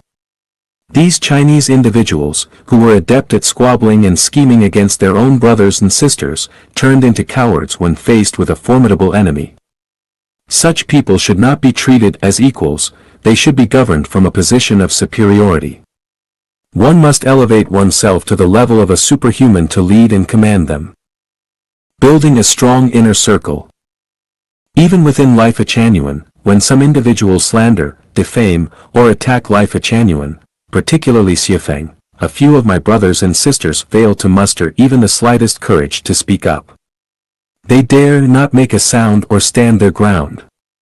These are the same people who, in ordinary times, talk a great game, their words more impressive than a song, but when faced with real challenges, they become dispirited and spineless. I have nothing but disdain for those who lack integrity and backbone. Though Lifechanyuan is not a political or religious organization, we are bound as family, brothers, sisters, and lovers. If anyone among us is bullied, our first response should not be to analyze who is right or wrong but to collectively defend them. Only by fostering this unity can Lifechanyuan accumulate the energy and deterrence needed to guide humanity toward the Chanyuan era. Otherwise, we are no better than a pile of scattered sand. Look at the Muslim world, the Italian mafia, or Mao's China. Who dared challenge them? Lifechanyuan must surpass them all in excellence, discipline, and strength. Leadership beyond nations. Nations should not exist. The most civilized and wise should lead humanity and its regions. When I asked grassroots Zimbabweans whether life was better under white rule or their own governance, they unanimously said it was better under white leadership. This proves colonialism was correct. National independence and self-governance are regressions in human civilization. Even Hitler's core philosophy was sound: the world should be unified and managed by the most capable. His methods were secondary to this vision. Lifechanyuan members, or Chanyuan Celestials, are not bound to any existing nationality. We are a new kind of people, armed with the way of the greatest creator, a superior human race destined to lead the world, purify humanity, and restore Earth. We are a new breed of humanity. We are superhumans. When faced with challenges, we are fearless. Even in the face of death, we remain unshaken, our expressions unchanging, our hearts steady, our eyes fixed, daring to confront whatever comes our way. Blow me up if you dare. If you can't, but you so much as lift a bomb against me, I'll make sure you're the one who gets blown up. Action over complaints. Many lament the injustice of the world. But what good does shouting about it do? For thousands of years, people have cried out, yet has the world become fairer? The oppressed are like blades of grass, endlessly harvested and regrown, just as corrupt officials rise one after another. Complaints and dissatisfaction achieve nothing. If you truly want to change the world, strap on an atomic bomb and blow it all up. Can't do that? Then either conform to the system or refuse to compromise and take real action. But stop indulging in empty talk. How do we change it? Shinkuan Buddha not only clarifies the root of the issue but also puts forward a series of measures and methods. These involve creating a new operational framework for society based on the Lifechanyuan values. First, we must integrate ourselves into this structure, test it, and perfect it. This is one of the main purposes of building the second home. Reassessing Nietzsche. Now, let's return to Nietzsche, who proposed the philosophy of the superhuman. I have endeavored to immerse myself in his thoughts and found that he has been widely misunderstood. At the age of 25, he was appointed as a professor of classical philology at the University of Basel, a role that highlighted his extraordinary talent and brilliance. This alone proves that his mind was not chaotic but exceptionally sharp. He confronted the collapse of traditional values in his era and sought to redefine the meaning of life. Today, we recognize that many traditional human values, life perspectives, and worldviews are incorrect, inverted, and do not align with the way of the greatest creator. Over a century ago, Nietzsche loudly proclaimed the need to reevaluate all values. He was keenly aware of the flaws and shortcomings in traditional values and proposed their reassessment. His perspective stemmed from a vantage point far removed from the constraints of his time, similar to how I view humanity's current values from the coordinate system and perspective of the thousand-year world. Nietzsche's insights were ahead of their time. Nietzsche's concept of the Übermensch, Superman, was his way of envisioning individuals who could transcend the flawed values, life perspectives, and worldviews of humanity to create something new. This idea was profoundly correct. Even Adolf Hitler was influenced by Nietzsche's Superman philosophy, using it as inspiration for his own actions. When Nietzsche declared, "God is dead," his words did not reflect a denial of God's existence. Instead, he sought to emphasize that humanity could not rely solely on God to resolve its problems. Nietzsche urged people to take initiative and harness their willpower to actively confront humanity's challenges. He grew frustrated with those who continued to pray and wait for divine intervention while doing nothing themselves. This frustration led him to the provocative statement, "God is dead," to shock humanity into action. Furthermore, Nietzsche was critical of Christianity and rejected the God depicted in the Bible, which also contributed to his statement. Why did Nietzsche ultimately succumb to mental illness and die? The primary cause was his long-term inability to gain understanding or acceptance of his ideas, coupled with the crushing loneliness this imposed on him. This isolation led to his psychological collapse. It was not due to contradictions in his philosophy or a lack of clarity in his thinking. However, it's possible that his fate might have been different had he not uttered the controversial phrase, "God is dead." That said, we cannot adopt all of Nietzsche's ideas wholesale, particularly his extreme measures. Instead, we focus on his notion of the Übermensch because humanity today urgently needs individuals with extraordinary qualities to resolve the current chaos. This article ends here. Its perspective might seem strange and unsettling at first. I hope you hold on to your current views for now, and will take the time to analyze and explore them together. Concealment Advanced Cultivation 4. Dayform Buddha. December 9, 2006. As a child, I learned the meaning of invisibility from the story of the magic gourd told by my elementary school teacher. Later, I gained more insights into concealment and escape from works like Journey to the West and Investiture of the Gods. The nature of thinking is truly marvelous. Extraordinary abilities lie not in physical practice or posture but in the practice of thought. I have successfully become invisible and escaped, so I know some secrets, though not within the material world. Invisibility is very easy, it's just a fleeting thought. The key to concealment and escape lies in mastering holographic thinking. A person's ability is determined by their thinking. As long as one's thinking is superior, the difference between individuals is as vast as the sky and the earth. Why do I seem arrogant? It's because I know what others are thinking, what they are going to do, and the boundaries of their thoughts, while others cannot know what I am thinking, what I am going to do, or the boundaries of my thoughts. Let us review my classification of thinking: material thinking, imaginal thinking, associative thinking, elusive thinking, visualized thinking, taiji thinking, formless thinking, and holographic thinking. This is a ladder of thinking, each level higher and more profound than the last. A person can compress themselves into a single cell and complete this in an instant. In the same limited space, the greater the energy, the more formless it becomes, the smaller the energy, the more tangible it is. A mountain is a mountain, but if the energy of a mountain is compressed into a matchbox, the mountain becomes invisible. To become invisible, one can either compress themselves into a cell or absorb the energy of the entire earth. Is it difficult? Not really, the key lies in the transformation of thinking.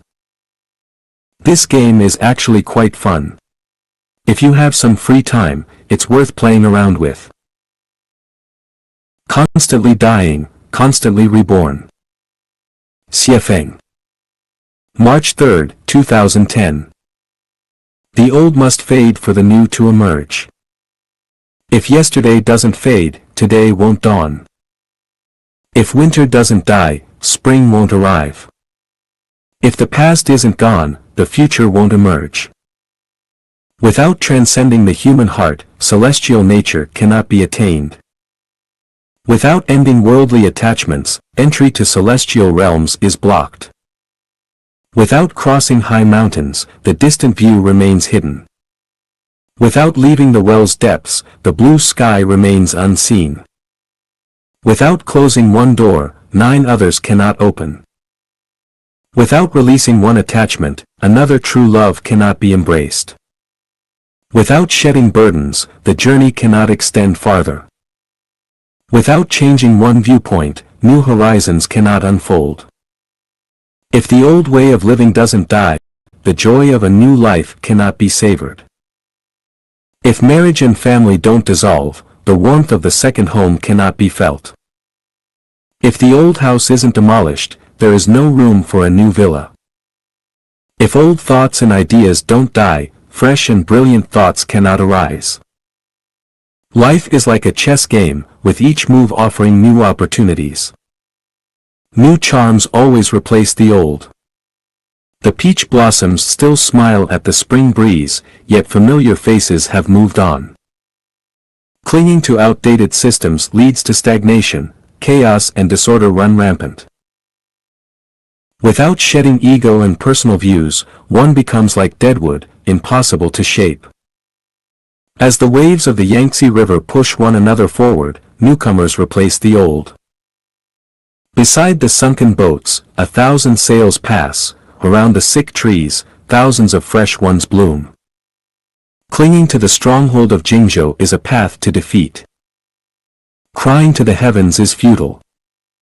Ignoring the wisdom of today's sages leads to lifelong regret and endless remorse. Die to yesterday's self to create today's self.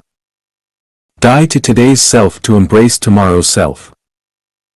Die to the trivial and mundane to enjoy inner peace and bliss. Die to rigid customs and habits to seek the path of the sages. All things are but games, only life itself is real. To play a new game, the old one must end. To enjoy fresh food, clear away the remnants of the old. To wear new clothes, discard the worn-out ones. Constantly dying, constantly reborn. Constantly surpassing, constantly innovating. Return to the innocence of infancy to live long and boundlessly. Return to your origin and follow your heart's true desires. Advanced cultivation, creating the super-celestial structure to absorb special energy. Xiefeng. February 16, 2008. Let's start by examining and reflecting on some interesting phenomena. When you feed fish to a sheep, it won't eat it, but a cat will. Why does a sheep refuse fish while a cat enjoys it? The answer lies in the different life structures of the sheep and the cat. Metal doesn't insulate, while asbestos does. Rubber doesn't conduct electricity, but tree bark does. Spherical objects can roll, while cubes cannot. Liquid gasoline burns, but water doesn't. These differences all stem from varying structures. Some flowers emit fragrance, while others do not. Some plants bear fruit, while others cannot. Women can give birth, men cannot.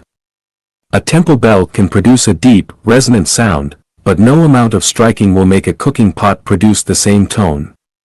Instruments like the flute, eru, and violin produce music with distinct tones, pitches, and sounds, all because of differences in structure. Conclusion: the differences among all things lie in their structures. A queen bee lives for 4 to 5 years, while a worker bee lives only about 2 months. Monkeys live around 20 years, humans about 60, and super-celestial beings live 1,000, 30,000, or even billions of years. Lifespans differ because life structures differ. Conclusion: to achieve longevity, to live long, or even attain immortality, one must focus on the structure of life. What kind of life structure leads to longevity? What life structure should we pursue? In thermodynamics, there is a term called entropy. The higher the entropy, the closer a system is to a state of death. An isolated, closed system will ultimately reach maximum entropy, leading to a state of equilibrium, or death. To prolong life, one must prevent life's entropy from increasing. The most effective way to do this is to avoid an isolated, closed life structure and instead adopt a dissipative structure. Flowing water does not rot, and a constantly used door hinge does not rust. The more open a structure is, the longer it lasts. A house with closed doors and windows will decay and collapse more quickly. A business that doesn't foster talent exchange and information flow cannot last long. A country that isolates itself will soon stagnate and fall behind. Likewise, a person who doesn't engage in regular learning and reflection will experience a rigid and stagnant mind, gradually moving toward a state of death. The reason for these examples is simple. When isolation occurs, entropy builds up until external energy can no longer enter, leading to suffocation. Why do lovers often lose their passion once they settle into marriage? Because their emotional structure becomes isolated and closed, their emotional entropy gradually reaches saturation, reducing passion and eventually leading to a dead state. Within a single individual, it is generally impossible to feel the freshness of first love twice. To continually feel that thrill, one's emotional structure must remain open. A pond as clear as a mirror reflects the sky's light and the cloud's shadows. How can it stay so pure? Only because fresh water keeps flowing in. Just like this, only by letting living water continuously enter can we maintain vitality and clarity. Where there is vitality, there is no approach toward death. How do we achieve the life structure of a super-celestial being? In fact, the Lifechanyuan values provide guidance for continuously creating a super-celestial being's life structure. I am constantly breaking down old mindsets and bringing in living water. First, I encourage everyone to think differently, because unconventional thinking breaks the isolation and rigidity in consciousness that have formed over time. This way, we can experience the constant wonder of, beyond the hills and rivers, a new village emerges. Then, I work to free everyone from the restrictive structures of family, political parties, religion, and nationality, expanding the mind to embrace the boundless expanse of time and space. I introduce the vision of the 1,000-year world, the 10,000-year world, and the celestial islands continent to shift everyone's perception of life. When our consciousness has fully absorbed the essence of super-celestial beings, we will naturally adopt the super-celestial being structure. Once we embody this structure, we will undoubtedly exist in the super-celestial being's environment. I've explained this principle in the Key to Heaven, Mysteries of Life. Having the super-celestial being structure alone is empty if we do not also take in the corresponding energy. Just as an architect cannot realize a vision of a building without the right materials, a construction plan, and labor, a super-celestial being structure without the right energy is no more than a dream. So, we must consider the issue of energy intake. The first requirement is structure. The type of structure determines the type of energy it can absorb. With the structure of a super-celestial being, we can absorb the energy suited for that structure. Different life structures absorb different life energies. The example of the sheep and cat with fish at the beginning illustrates this. A quarry only holds stones, a gold mine only gold, a flour mill only wheat, corn, and beans, a clothing factory only fabric. Each structure absorbs the specific energy it needs. Herbivores don't eat meat, and carnivores don't eat plants. Milk and water mix, but oil and water remain separate. We can see in plants and flowers that they absorb only the specific wavelengths of light they need, while filtering out what they don't. Thus, with a super-celestial being structure, we will naturally absorb the energy required by this structure. But how can we do this?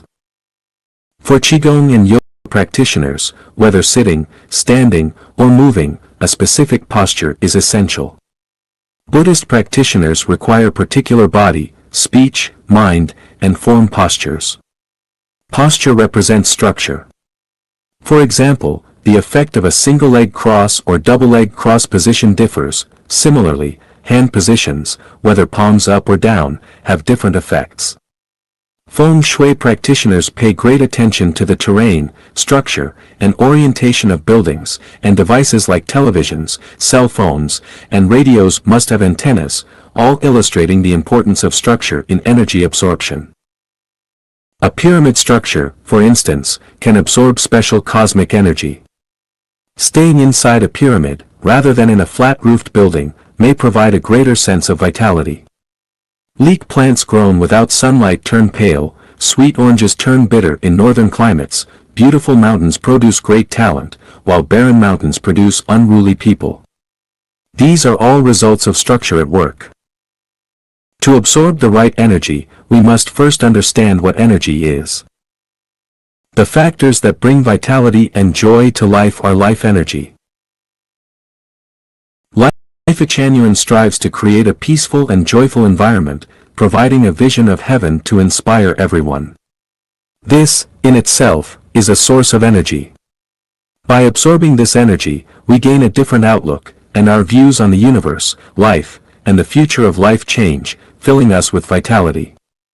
Recently, we celebrated the Spring Festival together. Compare this to celebrating in the secular world. Where do you feel more fulfilled? Where you feel best is where the energy is most abundant. The community here mainly offers the energy suited to super celestial beings. If our life structure doesn't match, we may not even sense this energy or may feel uncomfortable, as only bees gather nectar. So, how can we absorb the energy needed for a super celestial being?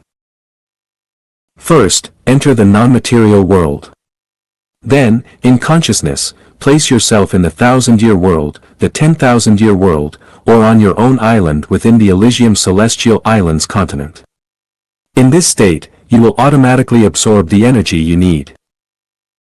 In your mind, you can create a pyramid, like the one made of countless stars seen at Tongtian Peak's sky cliff. Alternatively, create a pyramid of multicolored flowers around yourself. Then, imagine sitting within the pyramid, cross-legged and forming a mudra, as described in a glimpse of the 10,000-year world, or standing with your hands spread upward, palms open. This will enable you to absorb the special energy. Secondly, visit the Lifechanyuan community frequently. As I've said before, the process of building this community is a process of practice and cultivation, because this place provides energy rather than taking it. Keep in mind that conflict, arguments, anger, and jealousy drain energy. But in this community, these factors are minimized, making it an ideal place to absorb energy. Conclusion: replace traditional structures with dissipative structures.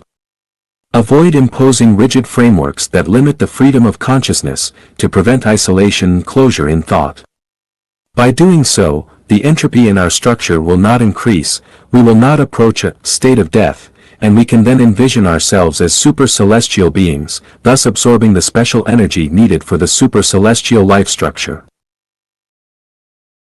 Cultivate true essence and true spirit, great talent and virtue will manifest. Xiefeng. If a person aligns their body and soul through self-cultivation, true essence and true spirit will reside within, and great talent and virtue will manifest. Many people find it difficult to understand the Diamond Sutra. They read it repeatedly but only grasp all conditioned phenomena are like a dream, an illusion, a bubble, a shadow, without uncovering the sutra's vast and profound depths. The Diamond Sutra encompasses the infinite mysteries of the universe, which is why I call it the Himalayan mountain of wisdom. So why do so many people fail to grasp its meaning? The issue isn't one of intelligence, cultural background, or Buddhist knowledge. Rather, it's about not having the aspiration for Mahayana, the great vehicle, or the highest aspiration. The world-honored one said that he spoke for those with a Mahayana heart and the highest aspirations. Without this aspiration, we naturally won't understand it. Now, let's explore how to cultivate this Mahayana and supreme aspiration. First, envision yourself as the father or mother of all people in the world. Remember, this must come from the heart, not just in words. Imagine every person on earth as your beloved child. People of all races, white, black, yellow, are your precious ones.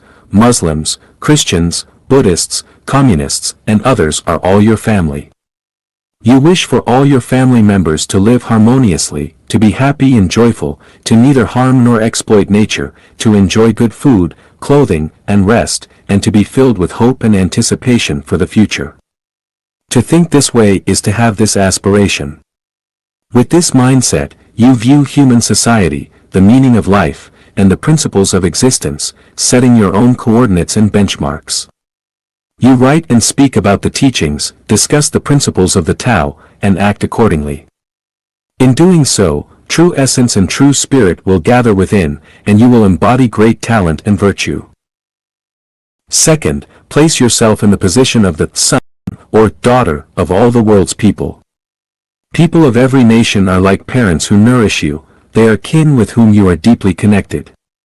You should honor them, share their burdens, and not seek to take from them but instead consider how you can give back. Emulate the spirit of the cow, which consumes grass yet offers rich, sweet milk to nourish its caregivers. In doing so, true essence and true spirit will come to reside within, manifesting as great talent and virtue. Naturally, aspiring to guide all one's children and parents to the Pure Land, to enjoy endless life's pleasures in eternity, is also an expression of this aspiration. By minimizing selfish desires and maximizing your capacity to serve and contribute, you gather true essence and true spirit and cultivate great talent and virtue. In this way, you will feel refreshed and clear-headed, bright of heart and eye, achieving actionless action. The universe can fit within your chest, the earth can rest upon your palm. In this way, you will gradually understand the Diamond Sutra, comprehend the teachings of Jesus Christ, and grasp the wisdom and spirit of Laozi. In this way, you will understand why Lifechanyuan promotes revering the greatest creator, revering life, revering nature, and walking the path of the greatest creator. In this way, you will understand why Lifechanyuan advocates for unifying all faiths and aims to initiate the Lifechanyuan era for humanity, its profound purpose and meaning. Even if the guide says nothing, you will know how to speak, act, live, and practice. Try developing a Mahayana and supreme aspiration, and you will surely gather true essence and true spirit, becoming a person of great talent and virtue. Through our transformation of consciousness, the myriad phenomena of the vast world will change. Cultivating the skill of stillness. Xiefeng. July 1, 2011. All things are born from stillness and perish through motion. Stillness is the dwelling place of the divine. It is the spirit that gives life and the heart that brings death. When the spirit resides, life flows endlessly. When the spirit departs, life fades away. In stillness, the winds are gentle, the sun shines brightly, and clarity prevails. In turmoil, storms rage, and anguished cries fill the air. Stillness allows all things to flourish, while chaos leads to their destruction. When one's energy is calm and the spirit at ease, order is maintained, fostering health and longevity. Conversely, when energy is chaotic and the spirit disturbed, consciousness becomes confused, the body weakens, and illness arises. Without tranquility, one cannot achieve great distances. Without a settled heart, one cannot attain immortality. Stillness engenders wisdom, while motion brings confusion. The world is filled with disputes and disturbances. If one approaches them with stillness, all clouds and mists will dissipate, revealing a state of pure clarity. Stillness is a skill that requires cultivation. It cannot be achieved without deliberate effort. To cultivate celestial being or attain Buddhahood, one must master the art of stillness. Buddhahood is as steadfast as a towering mountain, unyielding and unshaken, like a vast lake with only gentle ripples. To attain the 64 divine powers of a super-celestial being, one must achieve stillness, just as seeds must be sown in fertile soil under clear skies, not in the midst of fierce storms or on barren sands. Cultivating the art of stillness should not be attempted by those unprepared. Forcing it is as futile as trying to drown sorrow with wine or cut water with a knife. It will not only fail to bring stillness but will also lead to greater confusion, potentially resulting in mental collapse or delusion. Through the cycles of seasons, amidst trials and challenges, dozens of Chanyuan celestials have embarked on this path, detaching from worldly bonds and creating soul gardens. For them, the time has come to leap over the dragon gate and begin cultivating the skill of stillness. Requirements for practicing stillness. To practice the art of stillness, one must meet certain conditions. Residency. Only those who have lived in the second home for more than 2 years may practice. Attachment. Those whose hearts are still attached to desires should not practice. Flexibility and harmony. Those who have not reached a state of flexibility and harmony should not practice. Childlike state. Those who have not returned to a childlike state of purity should not practice. Merit. Those who lack sufficient merit should not practice. Those who ignore these conditions and attempt to practice regardless will achieve only half-baked results, making their journey even longer and more arduous. The 8 methods of practicing stillness in Lifechanyuan. Forget all teachings. Let go of all teachings from gods, Buddhas, and celestial beings. Forget my guidance, Chanyuan values, and everything learned from written texts. Clear your mind entirely and enter a state of emptiness, spirit, and grace. Abandon the self. Cast aside concerns about life and death, honor and disgrace. Let go of virtue, kindness, righteousness, and propriety. Follow only the Tao. Engage in daily exercises. Spend about an hour each day performing Chanyuan health exercises. Absorb the essence of the sun and moon, gather the spirit of heaven and earth, and harmonize intention, breath, and movement. Achieve a perfect unity of body, mind, and spirit. Pay particular attention to breathing. Each inhale and exhale should be long, smooth, and continuous, storing abundant energy in the dantian. Read the book without words. Avoid reading written texts, instead, focus on the book without words. Participate in online forums only for amusement and play. Do not engage in debates or arguments. Observe the chaos and complexities of human affairs just like the moon in the sky. Embrace simplicity and humility. Integrate into the ordinary and unremarkable. Do not present yourself as a master, a superior person, a great individual, someone exceptional, or someone burdened with a mission. Instead, present yourself as an ordinary person and as a child. Remember, those who crave unusual flavors will suffer from unusual diseases, those who harbor eccentricities will develop peculiar ailments, those who practice scheming will encounter sinister misfortunes, those who exhibit strange behaviors will meet extraordinary poverty. No matter how great a person's wisdom is, they cannot fully grasp the entirety of the Tao and will inevitably miss some aspects while attending to others. Neither exceptional skills nor clever techniques can help, only by being plain, ordinary, and natural can one connect with the great Tao. Moderate desires and actions. Cultivate a mindset of moderation and minimal desires. Maintain a regular lifestyle, avoid excessive thinking and attachment, and refrain from anger and arrogance. Refrain from killing and greed. In all things, go with the flow and follow destiny, extending consideration to others as you would to yourself. Find stillness within motion. Stillness belongs to the nature, while movement belongs to the mind. When the light of one's nature is clear and perfect, true stillness is achieved. When the mind is free from attachments and obstructions, stillness can be entered. Therefore, follow your nature in all things, not your mind. Do not seek desolation, for true stillness exists amidst movement. Stillness without movement is mere desolation, which benefits neither oneself nor society. Nurture life wisely. Nurture life wisely and always remember the essential points of my health preservation chapter. If you achieve something, keep it to yourself, neither speak nor display it.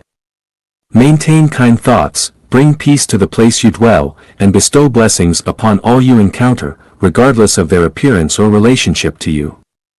Without words or actions, dissolve all conflict and darkness without a trace. Once complete, let it go, returning to emptiness and serenity. Achieve success without claiming credit. The divine resides in stillness and can be perceived through stillness. Demonic forces reside in movement and are revealed through movement. This stillness is not mere emptiness but a stillness of mind and heart.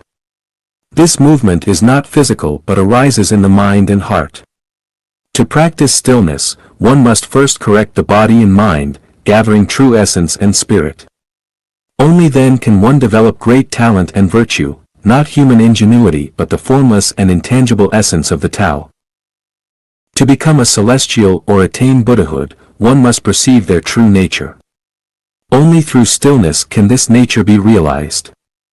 Once realized and revealed, one becomes a Buddha or a super-celestial being.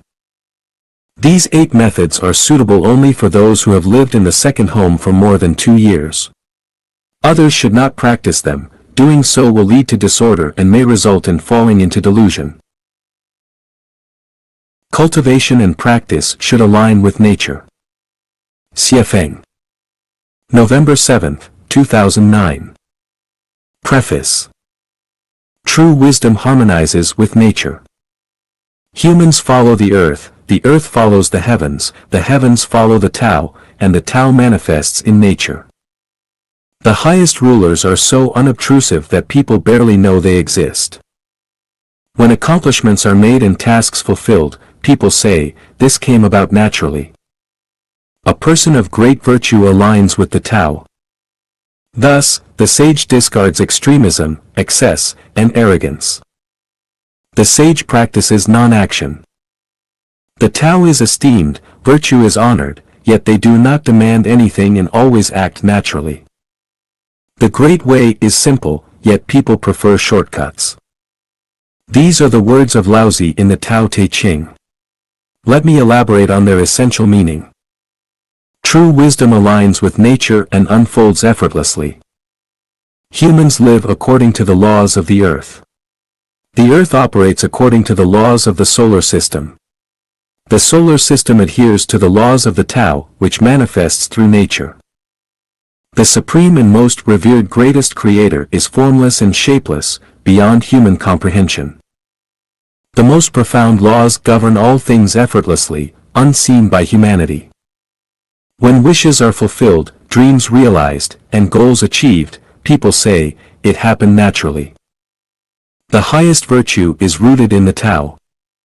The wise avoid extremes, greed, and excessive measures. The enlightened live in a state of natural non-action, refraining from forced endeavors. The greatest creator and the sage do not govern through commands, they allow things to follow their natural course. The most wondrous paths are simple, yet people prefer shortcuts. With these insights from Laozi, let us explore how Lifechanyuan members should cultivate themselves. The essence of nature. Laozi's teaching that the Tao manifests in nature implies that nature itself embodies the greatest creator. This means the way, which governs all things in the universe, unfolds according to the will of the greatest creator. All things and phenomena that grow, decay, operate, and evolve in accordance with natural laws are part of nature. If the Tao manifests in nature, then anything that contradicts the natural processes of growth, decay, functioning, and evolution is unnatural and contrary to the way. For humans, being born, growing, aging, and dying in accordance with natural processes is natural. Seeing, hearing, smelling, tasting, touching, and thinking are natural. Working at sunrise, resting at sunset, eating, drinking, sleeping, and making love are all natural. Expressing love and affection is especially natural. The human body is exquisitely designed, as is the natural world. The harmony between the human body and nature is also meticulously crafted. For instance, human ears hear only sounds between 20 and 20,000 Hz because sounds beyond this range could harm us. Similarly, our eyes perceive light between 400 and 700 nanometers. Perceiving light beyond this range would make survival difficult. These limitations are not restrictions but protections. Cultivation and practice aligned with nature.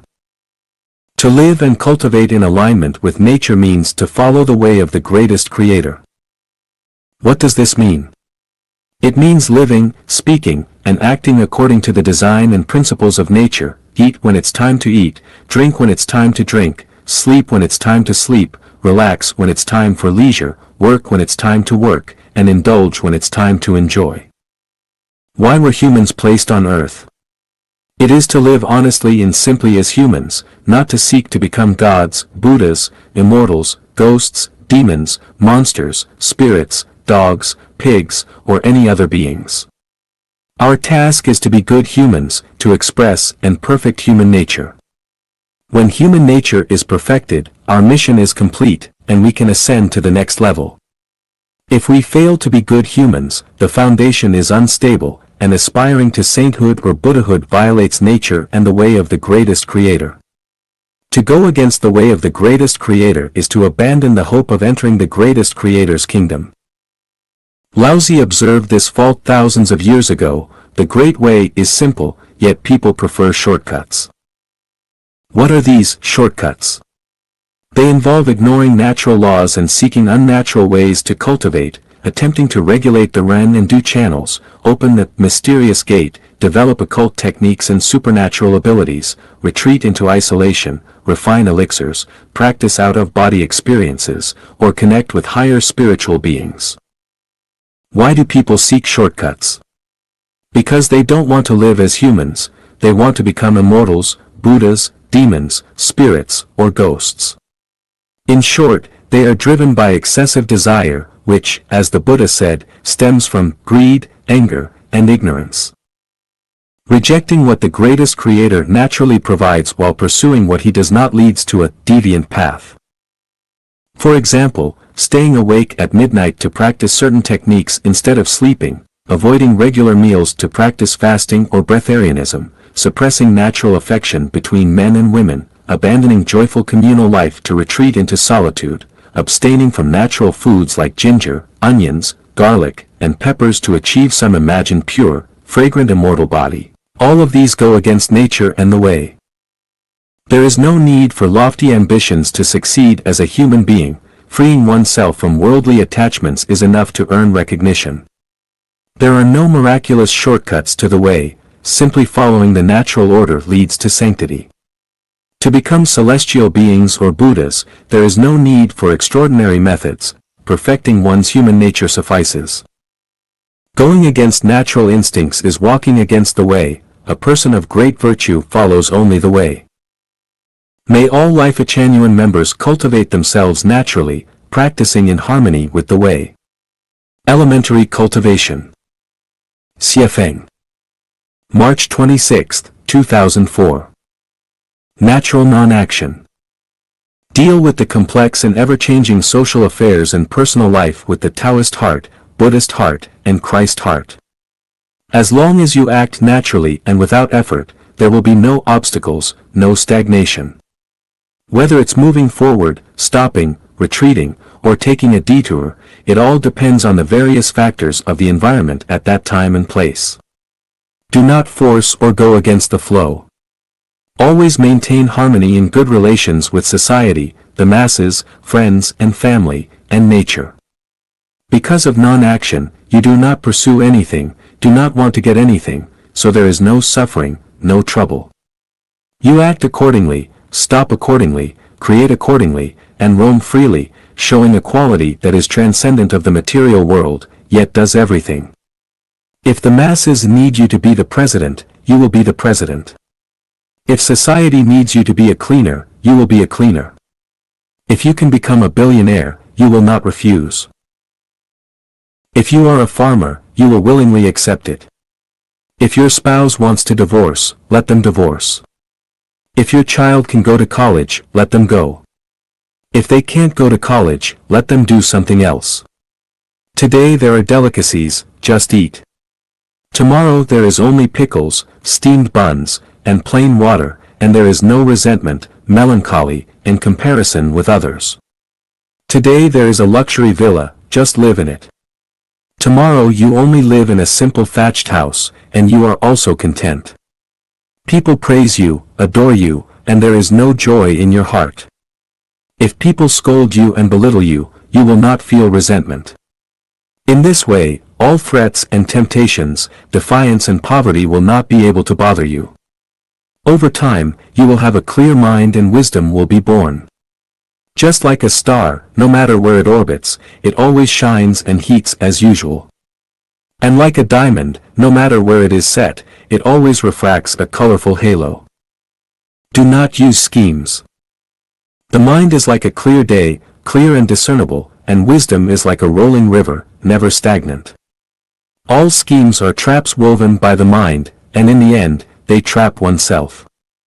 The success of the scheme is beneficial to oneself in the short term on the surface, but in essence, it hurts oneself in the end. As long as the heart is bright and not stained with dust, there is no need to use schemes, all things can still go smoothly. Do not make promises. For people, life is impermanent. There are unexpected winds and clouds in the sky, and there are sudden blessings and misfortunes in people. There are unforeseen circumstances in the plan, and there are unreachable places in the force. You never know what will happen tomorrow. Before becoming a celestial, you cannot control the environment, manage yourself, predict the future, and the promised wish may not be realized. If the promise cannot be realized, you can only find an excuse to replace it. Excuses are lies, and lies can only deceive for a while, and will eventually be exposed. In this way, your promise becomes a shackle and becomes a mental burden, which is harmful to others and yourself. Do not rely on power. The burning power is like burning charcoal, which will eventually turn into ashes, and it is like wind and clouds, changing at any time. Power is the most unreliable and most dangerous backing. Once you rely on power, you will be involuntary, and you will lose the truth. Do not accept favors. Favor is the biggest debt in life. Favor is like a big mountain, always pressing on the heart. A drop of kindness should be repaid with a gushing spring. If you don't repay it, you are a villain. If you repay your favor with revenge, you are a beast. Once you receive someone else's favor, you will never be able to repay it in your life, your heart will not be calm, and you will not be able to have a free and easy life. No ambition. Act and speak according to the Tao every day. Rise at dawn, think, see, listen, and act according to the Tao, and rest at dusk. Cultivate yourself and perceive the Tao. Apart from the desire to become a celestial through the Tao, there are no other desires. As for striving for the country, making the nation strong, glorifying the ancestors, and for future generations, etc., these are all worldly thoughts of ordinary people and should not be imitated. Do not worry about tomorrow. Living only in the present moment, those who spend their lives preparing for their coffins and choosing their graves are severe pessimists. Living today worrying about tomorrow, they will have no joy or happiness in their lives, they are slaves to life. Tomorrow never ends, as long as people are alive, there is always another day, so there is no peace in life. Without peace, it's hard to go far, and without peace, it's hard to perceive the Tao. No thoughts of success or failure, no desire to gain or lose. If a person cannot have a healthy, free life, and ultimately cannot become a celestial, then your success and gains in life are failures and losses. On the contrary, if you finally become a celestial, then the failures and losses in life are successes and gains. Therefore, the common sense of success, failure, gain, and loss are just the standards of ordinary people. You just follow the Tao, every word you say, every action you take, is like a river flowing downstream, clouds drifting with the wind, it is natural, it should be, do not have the idea of gaining, success. At this time, you have the Buddha nature and the Taoist heart. 10,000 laws return to the Tao, return to one, as long as you grasp one, you will have 9,999. What is one?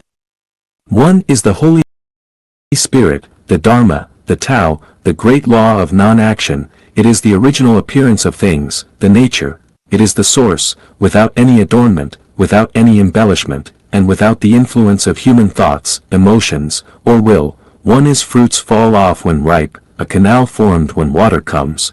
One is without distinction of good and evil, right and wrong, beauty and ugliness, good and bad. One is like the sun in the sky, the moon sheds clear light, the cloud drops sweet dew, the sea gives birth to waves. One is without thoughts of success or failure, without desire to gain or lose. Once you grasp one, you will not judge all things and their phenomena with eye. You will not be confused by the phenomena of things, you will know the source of things, you will know the Tathagata, you can know the past and future of things, you can get rid of the interference of the world, and reach the other shore directly. Once you grasp one, you can become a celestial, become a Buddha, you can travel through time and space, and gain eternity. Do not compare with others. Between people, just like their appearances, there is no absolute similarity. Not only are their innate nature, appearance, temperament, character, and wisdom different, but also their life paths are different. You can't walk the path of others. He is him, you are you. He has been promoted, made money, became an expert, went abroad, drove a high-end car, his wife wears gold and silver, his children go to prestigious universities, that is his business. If you compare, you will be endlessly troubled. If you imitate, you will lose yourself. So, in everything, not only should you not compare yourself with others, but you should also always ask yourself, who am I? Only in this way can you dispel the heavy fog and see the light of your true nature. Otherwise, you will live in vain for a lifetime and be drowned in the dust of the world. Seek lightness, not intensity. Eating light food does not hurt the spleen and stomach and can keep you healthy. So, do not drink strong tea, strong alcohol, strong coffee, do not overeat. Even if it is sour, sweet, bitter, spicy, salty, it should also be light. Living lightly, your muscles and bones are happy.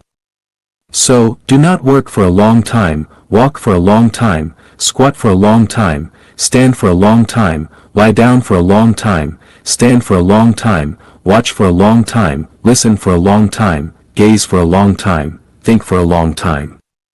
Do not seek luxury and comfort in life, only seek appropriateness. Friendship is understated, as the wise say. The friendship of a gentleman is as light as water. Friendships that are light last forever, while intense friendships can turn sour in an instant. Light friends supplement the heart, intense friends hurt the heart. Seeking lightness in everything will reduce desires, and less desires will reduce troubles. Less troubles will allow you to calm down, and then you can gain wisdom, and then you can perceive the Tao and become a celestial. No leisure or busyness. Like the sun and the moon running, not fast or slow, not busy or idle, get up and do things at sunrise, and rest at sunset. Follow nature, everything is natural, everywhere is natural. In this way, all limbs and bones, the internal organs, blood and meridians, will run in order with everything in the universe. You will be healthy and long-lived and not sick, you will be peaceful and spiritual.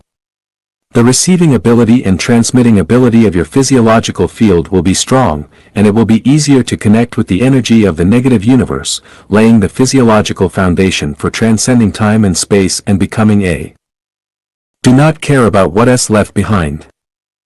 The desire for one's name to live forever, being condemned by posterity, or to become the role model of future generations, etc., are all worldly thoughts of ordinary people, they are the fetters and shackles of life. If you are obsessed with gaining fame, you won't be able to live a carefree and easy life. Just follow your path, and let the common folks comment as they please on what is left behind. No cleverness. Great wisdom appears foolish, the highest wisdom is formless. Displaying cleverness is, in fact, foolish. Cleverness is but a minor skill, a trick of the common folk. The more cleverness you possess, the less wisdom you have.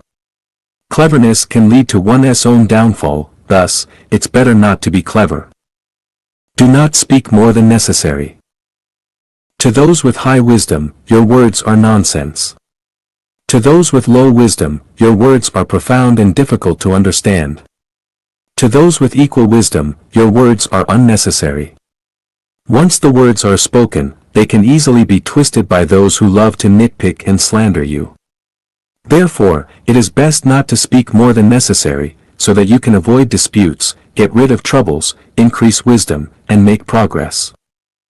Do not fear death. From a natural point of view, physical death is a necessary thing. Since it is inevitable and unavoidable, whether death comes sooner or later, it is still death, so what is there to fear? From a secular point of view, death is a self-cleaning of garbage, when your living is not beneficial to relatives, others, society, living only adds to the burden of relatives and becomes a burden to society. Insisting on living is like occupying a pit and not defecating, which is selfish and immoral behavior. From a philosophical point of view, death is life, life is death, without death there is no life, without life there is no death. If the body does not die, the soul cannot be liberated. Death itself is a kind of transcendence, is another kind of life, is happiness. What is there to fear? From a material point of view, matter is indestructible and can only transform from one state to another. At this time, you have become a god. What is there to fear about death?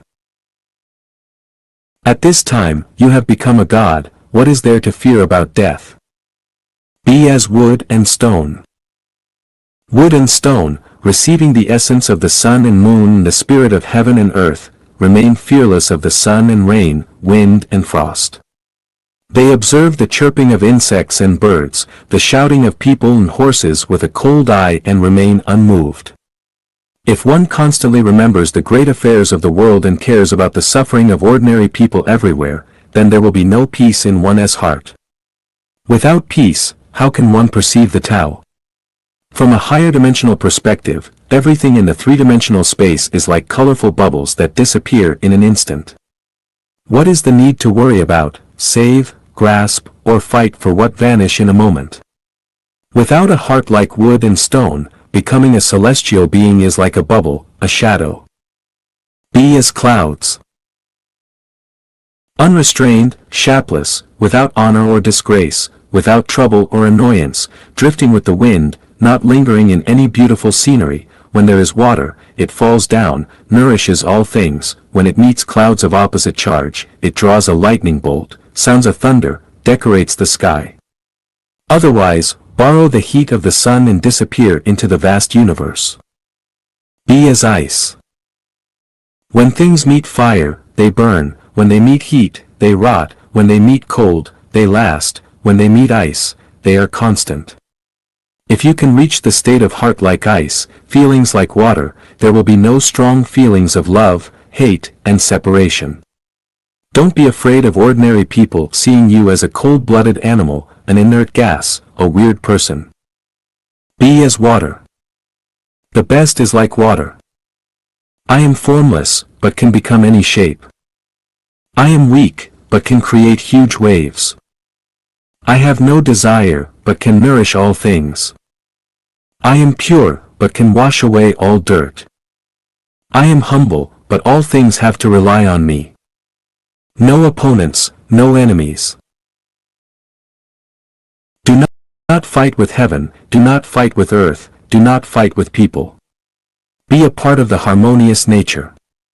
Treat insults, defamation, slander, and spreading rumors as plants treat lightning, storms, severe cold and heat, without being moved, without refuting, without arguing, without reasoning. Treat harm, traps, exploitation, and oppression like cliffs treat tsunamis, the earth treats earthquakes, mountains treat volcanic eruptions, and rivers treat reverse stone flows. Just ignore, do not fight back, do not get angry, do not retaliate. Why not fight with heaven? Because people are just a tiny particle in the sky and the universe, pitiful and tiny.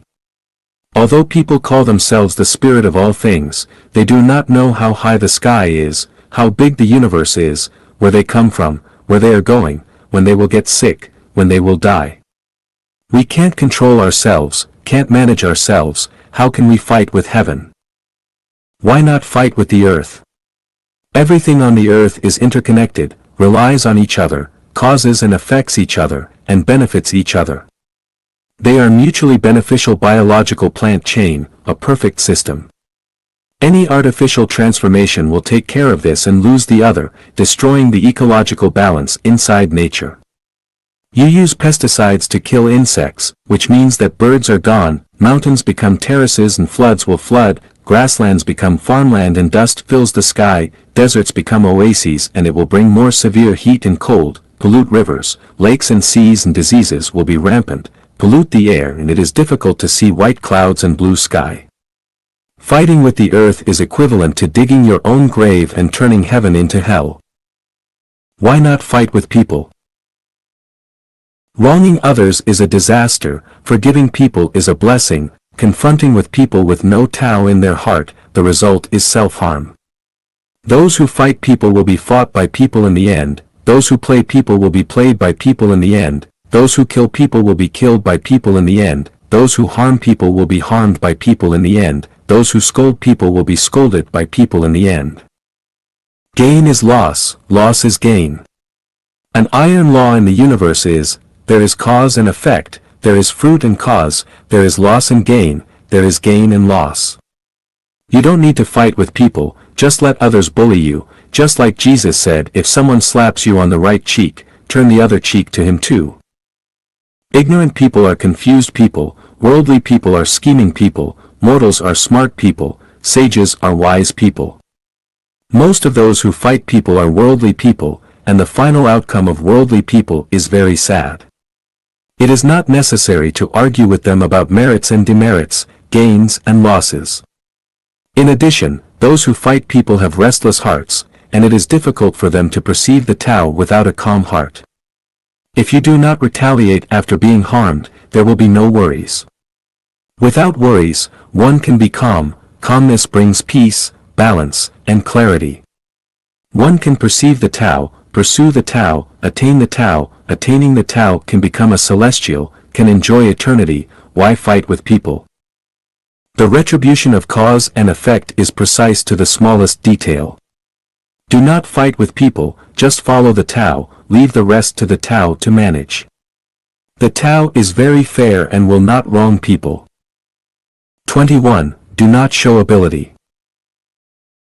Ability refers to talent, intelligence, capability, brilliance, energy, function. The more ability a person has, the higher their value. Ability is like a colorful gem, it must be hidden and not shown off. You should let the world see that you are no different from others.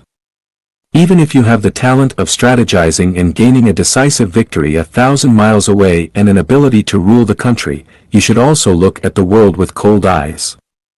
Once your abilities are revealed, you will become a slave to your own abilities, and you will be enslaved by relatives, others, and society. You will lose control over yourself, and you will have no leisure time to cultivate and improve yourself. Of course, this is not to say that you should not use your ability or ignore your relatives and friends. If you want to help people, it is best to do it in a way that people can't see or touch, mobilize the energy of the negative universe, make their work smooth, make their family harmonious and happy, make their life safe. Helping people, and not letting people know, is the way to cultivate one's virtue.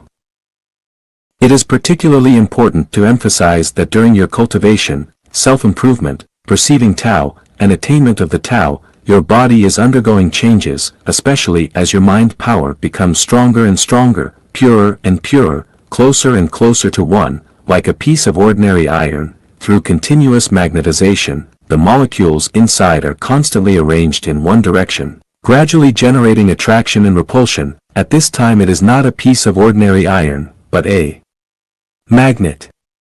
Similarly, during your cultivation, there will be some special functions that you can't imagine happening on your body, such as walking on the water surface, riding the clouds and mist, passing through the wall, moving things with your mind, which are all child's play. Invisibility, earth escape, transformation is not difficult. You hold an iron rod in your hand, let it bend, it will bend, let it straight, it will straight. You see a person, let him go, he will go, let him stop, he will stop, let him do what, he will do what. You really understand what is called. Do whatever you want. Once you start to develop certain abilities, you must constantly remind yourself that you have a long journey ahead before you can transform into a celestial being. If you let your worldly desires take over and show off your abilities to the world at this point, you will deeply regret it. Many people fail at this stage in the process of becoming a celestial being. As for the reason, it is a secret of heaven that I cannot reveal. Because once revealed, it would be like leading a wolf into a flock of sheep, causing disaster to both humans and the celestial world. The higher the ability, the greater the destructive power. Here, I want to emphasize once again that we should not cure diseases for others. As your abilities grow stronger, you will find it effortless to cure diseases, be it fractures, cancer, leukemia, or AIDS, even easier than a breath, and you could even resurrect the recently deceased. So why can't we cure diseases for others? Because all diseases, whether inherited, acquired, caused by accidents, or infectious, are self-inflicted. This is an order in what seems to be chaos, accident, coincidence, misfortune, and ill fate. You reap what you sow, and there is a reason behind every event in the world. The retribution of cause and effect is an iron law in the universe. There is a cause for every effect, and an effect for every cause. The bigger the cause, the bigger the effect, the smaller the cause, the smaller the effect. There is no effect without a cause, and no cause without an effect. Everything is inevitable, there is absolutely no accident. What we call an accident is the understanding we get when we can't find the cause behind it, which is a mistaken and helpless understanding. Everything in the universe is orderly, and order is inevitability. So where is the cause of the disease? Hereditary diseases, congenital diseases, are caused by our ancestors. The ancestors. Defiance of the Tao is the cause, and the suffering of the descendants is the effect. The previous generation planted trees, and the next generation enjoyed the shade. The previous generation committed sins, and the next generation suffered. How do diseases in real life come about? Overeating, irregular living, indulging in joy, exhausting labor, too much talk, worry, affection, desire, and greed can all lead to abnormal operation of certain organs and parts of the body, causing pain and disease. A small part of infectious diseases is caused by nature, and the vast majority are caused by society, and are also self-made by people. Air, flies, and mosquitoes themselves will not infect you with diseases. In general, 10% of diseases are caused by ancestors, 80% are self-made, 9% are collectively made by humans, and 1% are caused by order. Since the disease is self-made, people should suffer from the disease. Through the torment of disease, people can gain wisdom and know where they have gone too far and should stop. Through the torment of disease, people can reduce the heart of striving for fame and profit and increase the intention of transcending the mundane. Through the torment of disease, they can wake up the people around them and the world to prevent them from happening. If you use special functions to cure it, you will not achieve the above effects. In addition, suffering from disease is a form of repaying debts.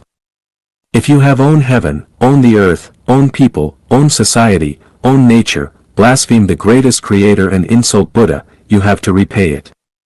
The more you suffer, the lighter your debt. The smoother and flatter your path to becoming a celestial. I say this, not to ask you not to treat the disease when you have it. When you have a disease, you not only need to treat it, but also need to treat it in time. You need to ask a doctor to treat it.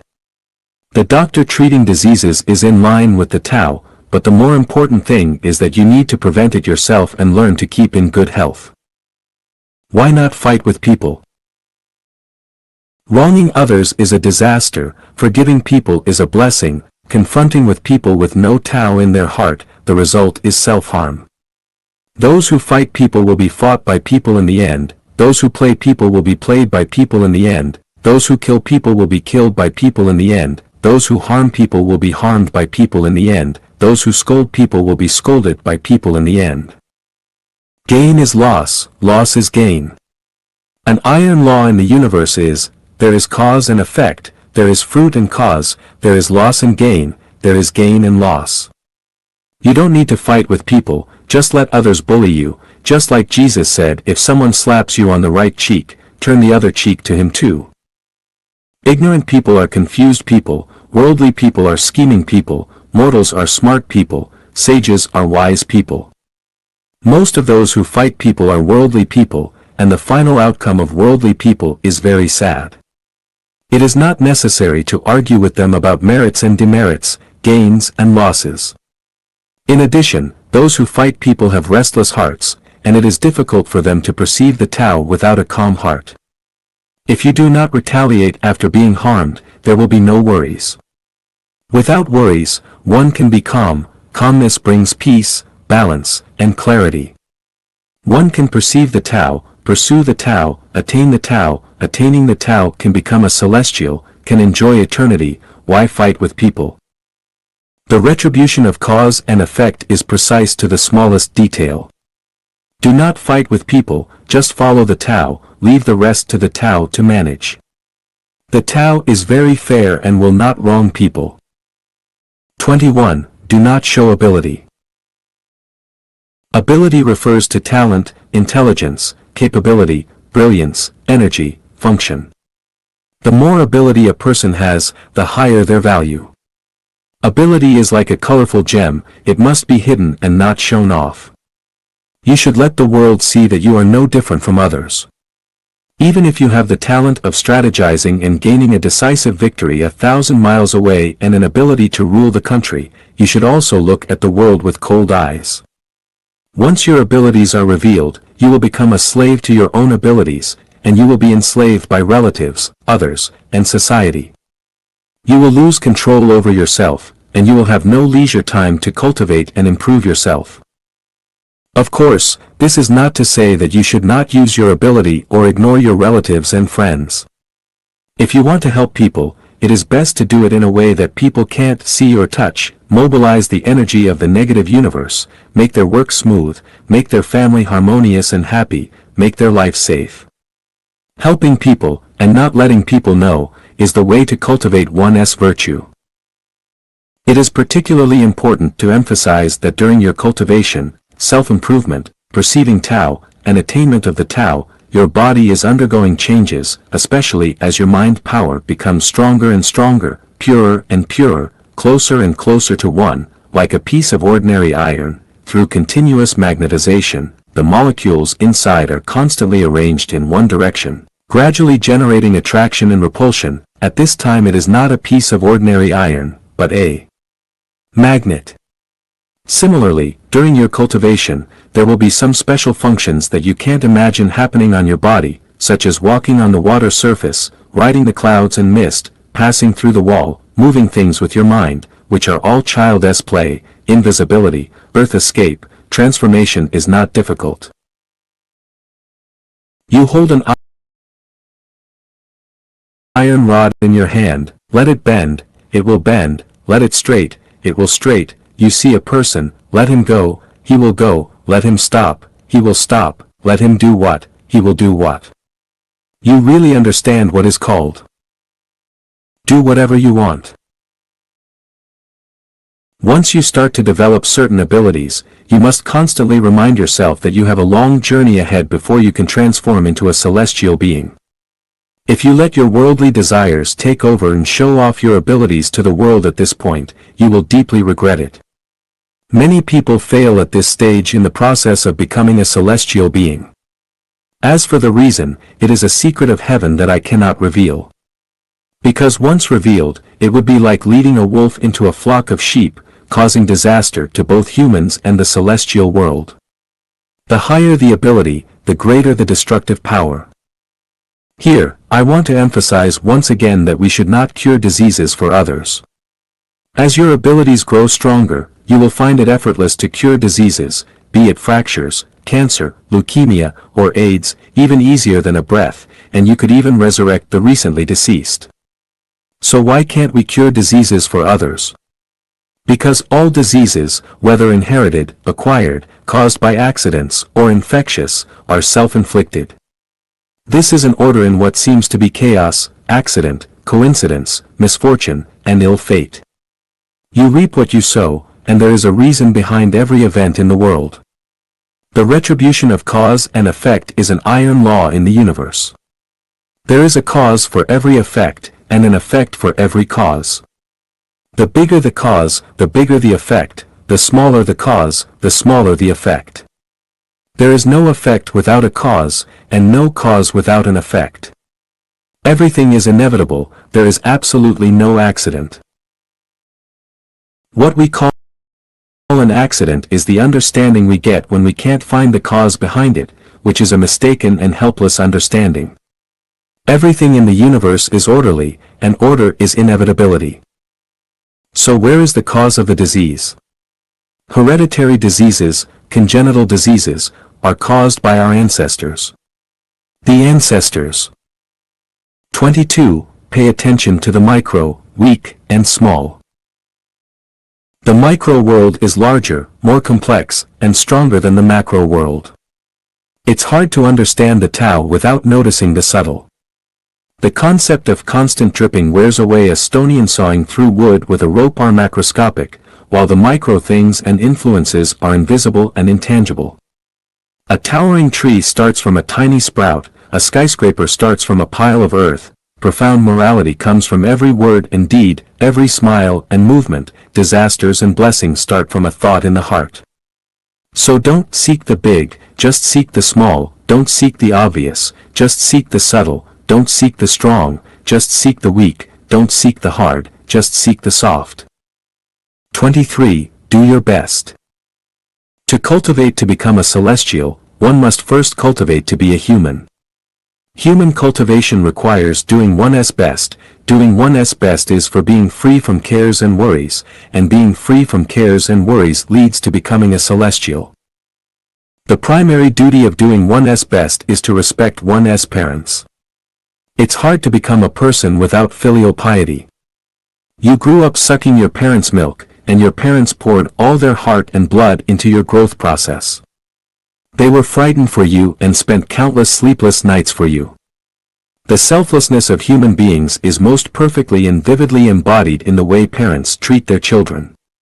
Whether you want to cultivate to become a celestial to unite with Tao, to become a monk to cultivate to become a Buddha, to serve the country, or to make a career, whether you throw your head and shed blood for your children, or travel north and south for love and friendship, whether you stride in palaces and courtyards, or are stranded at the ends of the earth, you should first put your parents in your heart. Even if you have 1,000 reasons and 10,000 excuses, it's hard to avoid the blame and escape the sin of unfilial piety. Doing your best is not about quantity or quality, but about exerting your utmost effort. When your parents are alive, you should do your utmost to fulfill your filial duties. After your parents pass away, there should be no guilt or regret in your heart, and you can be free of worries, having fulfilled your obligations towards your parents. Respecting your parents is for the sake of upholding the Tao, regardless of your parents' attitude towards you, how much they love you, your economic situation, or the physical distance between you and your parents. The next priority is to raise your children. Children are an extension of yourself, and about 20% of a child's destiny is in the hands of their parents. Whether you planned well, hoped for, or were mindless and casual, once a child is born, you must take full responsibility until the child reaches the age of 18. If a son is not taught, it is the father's fault. If a daughter is not taught, it is the mother's laziness. You must give up your own leisure and entertainment time, the pursuit of fame and profit, and pour your heart and blood into the upbringing, training, and education of your children. Only in this way can you fulfill your obligations towards your children. The third duty is to do your best towards your spouse, siblings, relatives and friends, neighbors and society, plants and insects, birds and beasts, and livestock, so as to have no regrets in your heart. The fourth duty is to do your best for yourself. Before becoming you are after all a mortal with many desires. If you can recognize the harm of desire, it can be self-transformed. If you fail to recognize its harm and forcibly restrain it, it will backfire. For example, when your sexual desire is strong and you cannot calm down to practice cultivation, you might seek a prostitute to calm your body and mind. If you see others gambling and feel an itch in your heart, then go and gamble in a game and experience the feelings of self-blame, self-hate, and guilt when losing. If you find drinking interesting, then get drunk once until you vomit. If you find others playing mahjong interesting, then play it once all night until your face turns green, your muscles shake, and your whole body feels numb. If you feel that swearing is satisfying, then go ahead and swear once, regardless of the consequences, until people think you are vulgar and unbearable, and look at you with contempt. If you've heard that cockroach meat is delicious, then have a feast until you feel nauseous and want to vomit. Desire is very tempting before it is realized. Only after satisfaction will you find it tasteless, not valuable, not worth bothering about, wasting time, and wasting money. Only when you have done your best for yourself and feel that there is nothing to regret, can you be free from cares and worries, and finally reach the state of no self. Otherwise, with a self in your heart, you cannot enter high-level cultivation. While doing your best, you should learn to gradually give up. Analyze what factors consume your heart, life, harm your health, waste your time, waste your money, bind your freedom, and affect your development. Discard what is worthless, meaningless affairs, people, things, etiquette, traditions, habits, environments, bit by bit, gradually reduce. Affairs, like some meetings, people, like those complaining about the sky and people, love to complain, friends that love to talk about right and wrong, things, like non-practical decorations, etiquette, like birthday gifts, traditions, like celebrating holidays, habits, like smoking, environments, like too much noise, too much right and wrong, places where you don't like to live and work, etc., etc. Finally, you can reach the state of physical and mental freedom, unrestrained, despise the world, and yearn for the fairyland. Elementary self-improvement. Xiefeng. Up until now, we have come to understand the meaning of life and know that the ultimate goal of life is not to possess something in the human world, but to find a way to extend life to a higher space of existence. We have identified our position, understood what is inevitable, and what remains is the question of how to step by step move towards the goal. To reach the ideal other shore where the spirit enters the 1,000-year world and transforms into a celestial after the death of the body, we must practice self-improvement and self-cultivation. First is self-improvement. What is self-improvement?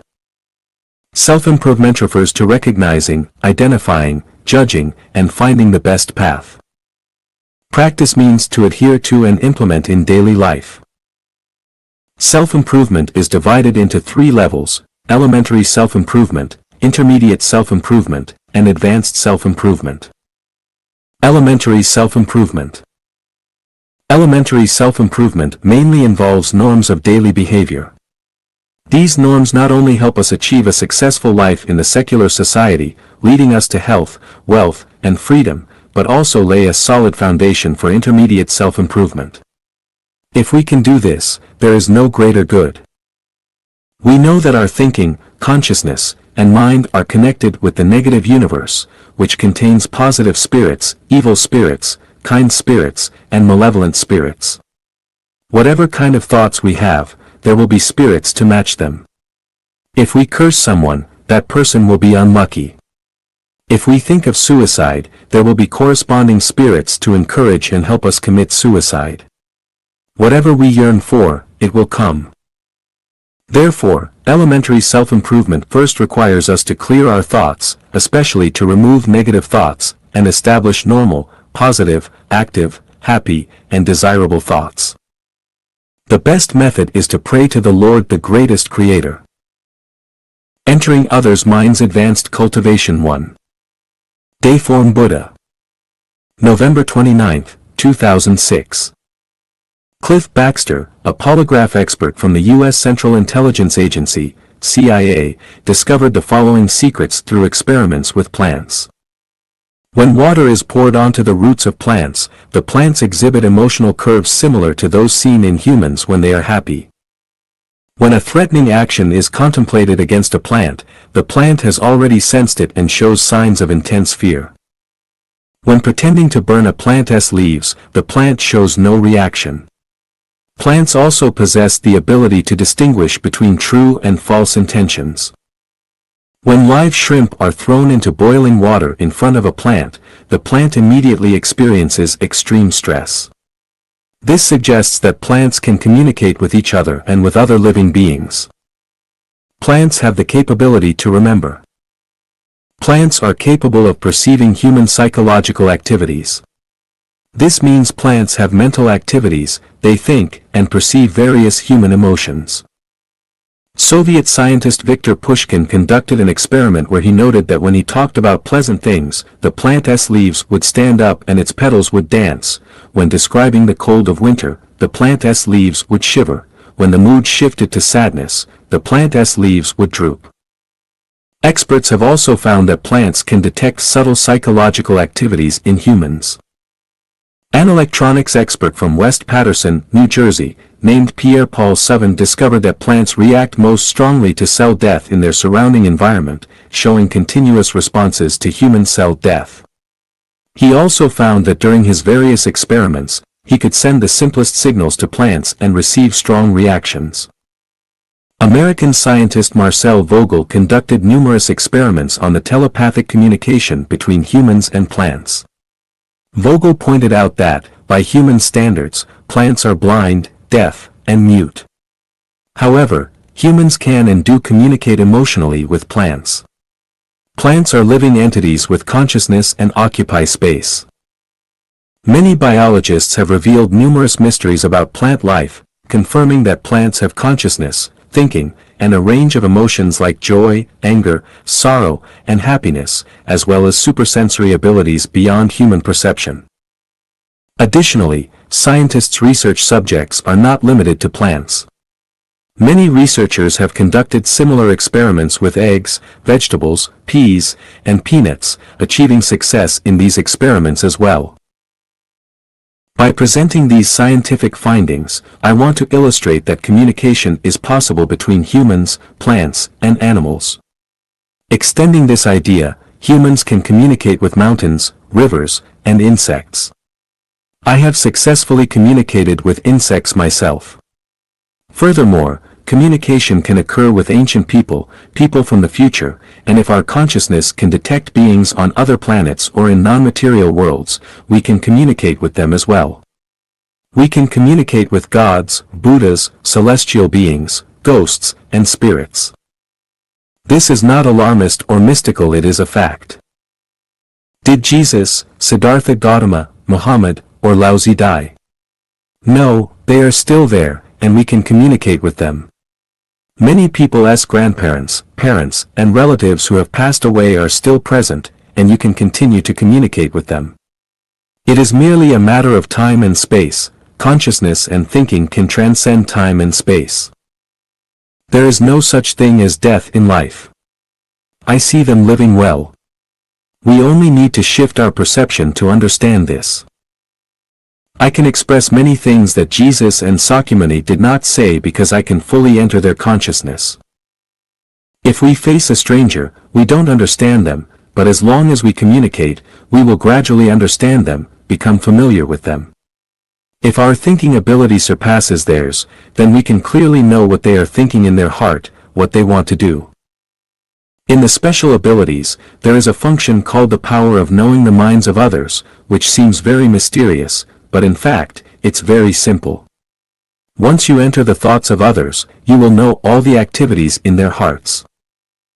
Communicating with insects is the easiest, followed by plants. You can try this yourself, it's very easy, and they will respond to your commands.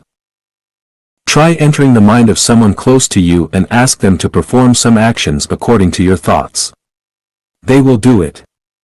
When your thoughts are connected, your thinking becomes their thinking, and your consciousness becomes their consciousness.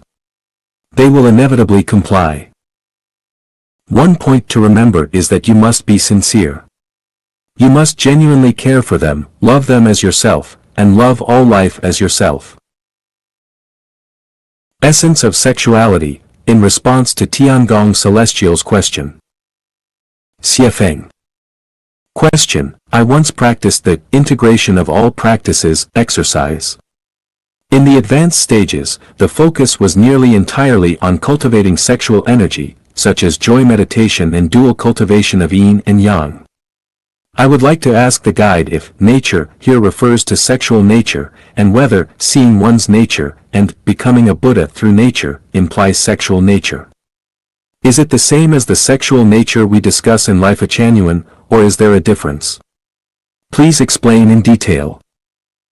Answer: nature is structure. It is both the structure of all things and of life itself.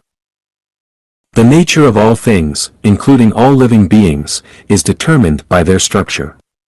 The structure determines the nature. The nature of water is different from that of a mountain. Human nature is distinct from animal nature, male from female, divine nature from Buddha nature, cloud nature from stone nature, sheep nature from wolf nature, night-blooming jasmine from tulips, willow trees from peach trees, and so forth. Every entity's nature varies according to its structure. Every entity has a nature. As long as a structure exists, nature will emerge from it. Even objects created by humans possess a nature, as they all have structures. To change nature, the structure must first be altered. When the structure changes, so does the nature.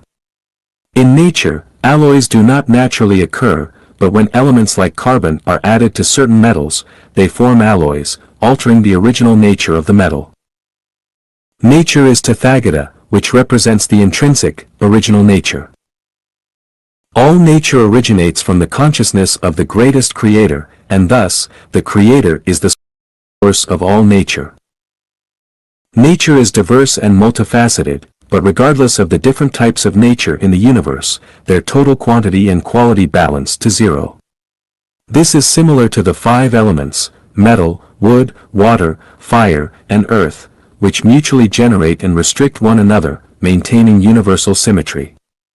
If this balance is broken, the universe would perish.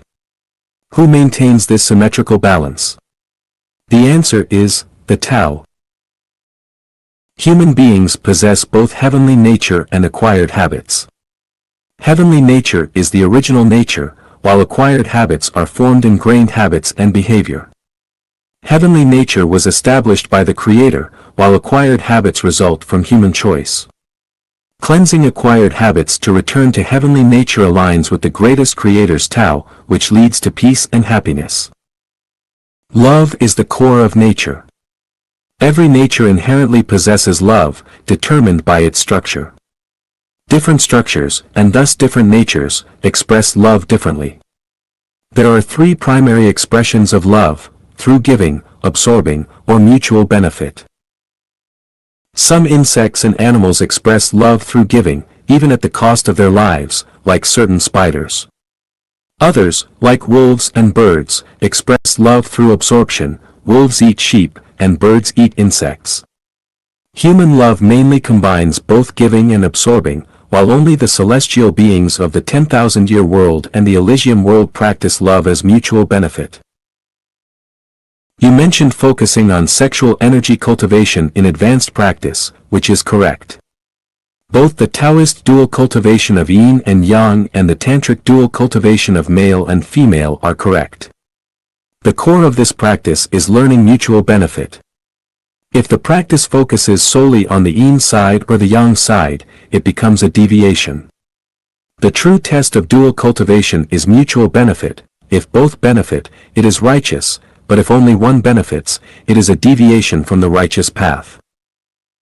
Both advanced sexual energy cultivation and dual cultivation of yin and yang involve absorbing energy through sexuality.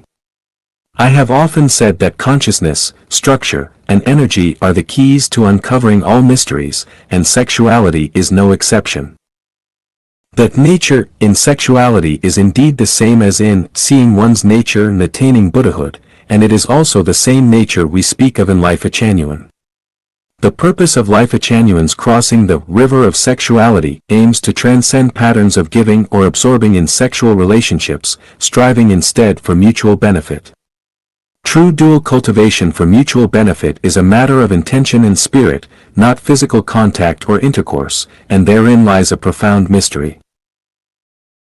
Ultimately, all spiritual practices from all paths lead to Tathagata, to a return to simplicity, and to the restoration of heavenly nature. This is correct: wolves must eat sheep, and sheep must eat grass. If wolves stopped eating sheep or sheep stopped eating grass, it would go against heavenly nature and the Tao. Many practices advocate turning inward, essentially to rediscover one's heavenly nature or original nature. However, Lifechanyuan is different. We are not aiming to return to our original nature or to Tathagata, as this could reveal we were originally wolves or sheep. So, regardless of what one's original nature might have been, our goal is to cultivate the nature of super-celestial beings. How do we cultivate the nature of super-celestial beings? By transforming the non-material structure of human life into the non-material structure of super-celestial life. Once the structure is transformed, super-celestial nature is attained. How do we transform this structure? Through consciousness, by replacing human consciousness with super-celestial consciousness. And how do we develop this consciousness? Through transforming thinking, using thinking to attain wisdom. Both the Chanyuan corpus and Xiefeng corpus revolve closely around cultivating super-celestial consciousness. Some sections of the Xiefeng corpus may seem overly ornate or embellished. These serve to attract readers and test the faith and wisdom of Lifechanyuan members. That's my answer. Thank you for your question. Your question could also be considered a revelation of divine wisdom, allowing me to express profound truths in simple language. Thanks to your question, countless people will benefit from this wisdom, and this is a merit you have earned. This Q&A is of great importance and will be placed in the advanced cultivation section for everyone to reflect upon. Evening Sutra. Xiefeng. As night falls, people become weary, both body and mind exhausted, as if struggling. The numerous worries of the day, each one tormenting and hastening the graying of hair. In the evening, one should relax the body and mind, but the TV and phone keep ringing non-stop. Neighbors come over or call out for something, all are worldly disturbances scratching at the heart. Karaoke bars, dance halls, mahjong, pai gao, and night markets flourish. Even casually picking up a magazine can incite and arouse emotions. Busy with worldly matters, families become strangers. Though under the same roof, your heart and mind remain unknown to each other. Supporting a family is truly not easy, and upholding the family honor is even more arduous. When asked why life is so full of suffering, Buddha smiles and answers, the root of all sufferings lies within the heart. The sea of suffering is boundless, and if the heart is confusing, it is because of the impurity of the six senses. When priorities are misplaced, both body and mind grow weary, and time slips away in ambiguity. Life is not about this. Being confused by appearances is meaningless. Bodhidharma traveled 1,000 miles to the east, bearing the true holy intent of the ancestor of Buddha. In the face of emotions such as hate or love, one must relinquish what needs to be relinquished. Embracing tranquility, indifference, and non-attachment, one advances in the Buddha's realm during daily activities. The Buddha's land is not an illusory realm, its true forms reveal in the 33-dimensional space. Enlightening the mind and seeing one's nature is a daily practice. The journey to enlightenment and the true path of Bodhi begins. The supreme ruler of the universe, the greatest creator, is the same as the ancestor of Buddha and Allah. The Bible, Buddhist scriptures, and the Quran all lead to the same ultimate truth. Faith is not an empty feeling, it's like a lamp in the night. With devoted cultivation and sincere seeking, salvation comes when you least expect it. The great form has no shape, great talent takes time to develop. Sowing a seed in spring, reaping in autumn. Great wisdom seems foolish, its voice is rare, the supreme Tao is hidden without a name. A 9-story tower starts from a pile of earth, a journey of 1,000 miles begins with a single step. A towering tree grows from tiny sprouts, trickling streams become rivers. Every thought, every idea, every action, every small influence has an effect. Every second, every minute, every moment, each moment is golden. A slight deviation can lead to a great error, light a heart lamp and you won't be lost. A clear mind and quiet heart lead to the path of heaven, a chaotic mind and restless heart lead to the gates of hell. Buddha's compassion guides the way, transforming me from within. Suddenly, the dark alley opens into a bright village, and now, I start anew, step by step. Evidence of self-directed death. Dayform Buddha. June 15, 2006.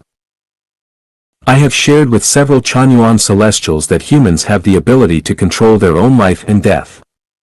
If necessary, death can be completed through the power of the mind. However, before death, one must be clear about where to go afterward. When you thoroughly understand the heavenly realm you should reach and have repaid all debts of the human world after resolving all earthly attachments, you can decide the time to leave the human world at any moment. This may sound incomprehensible and incredible, but it is indeed true.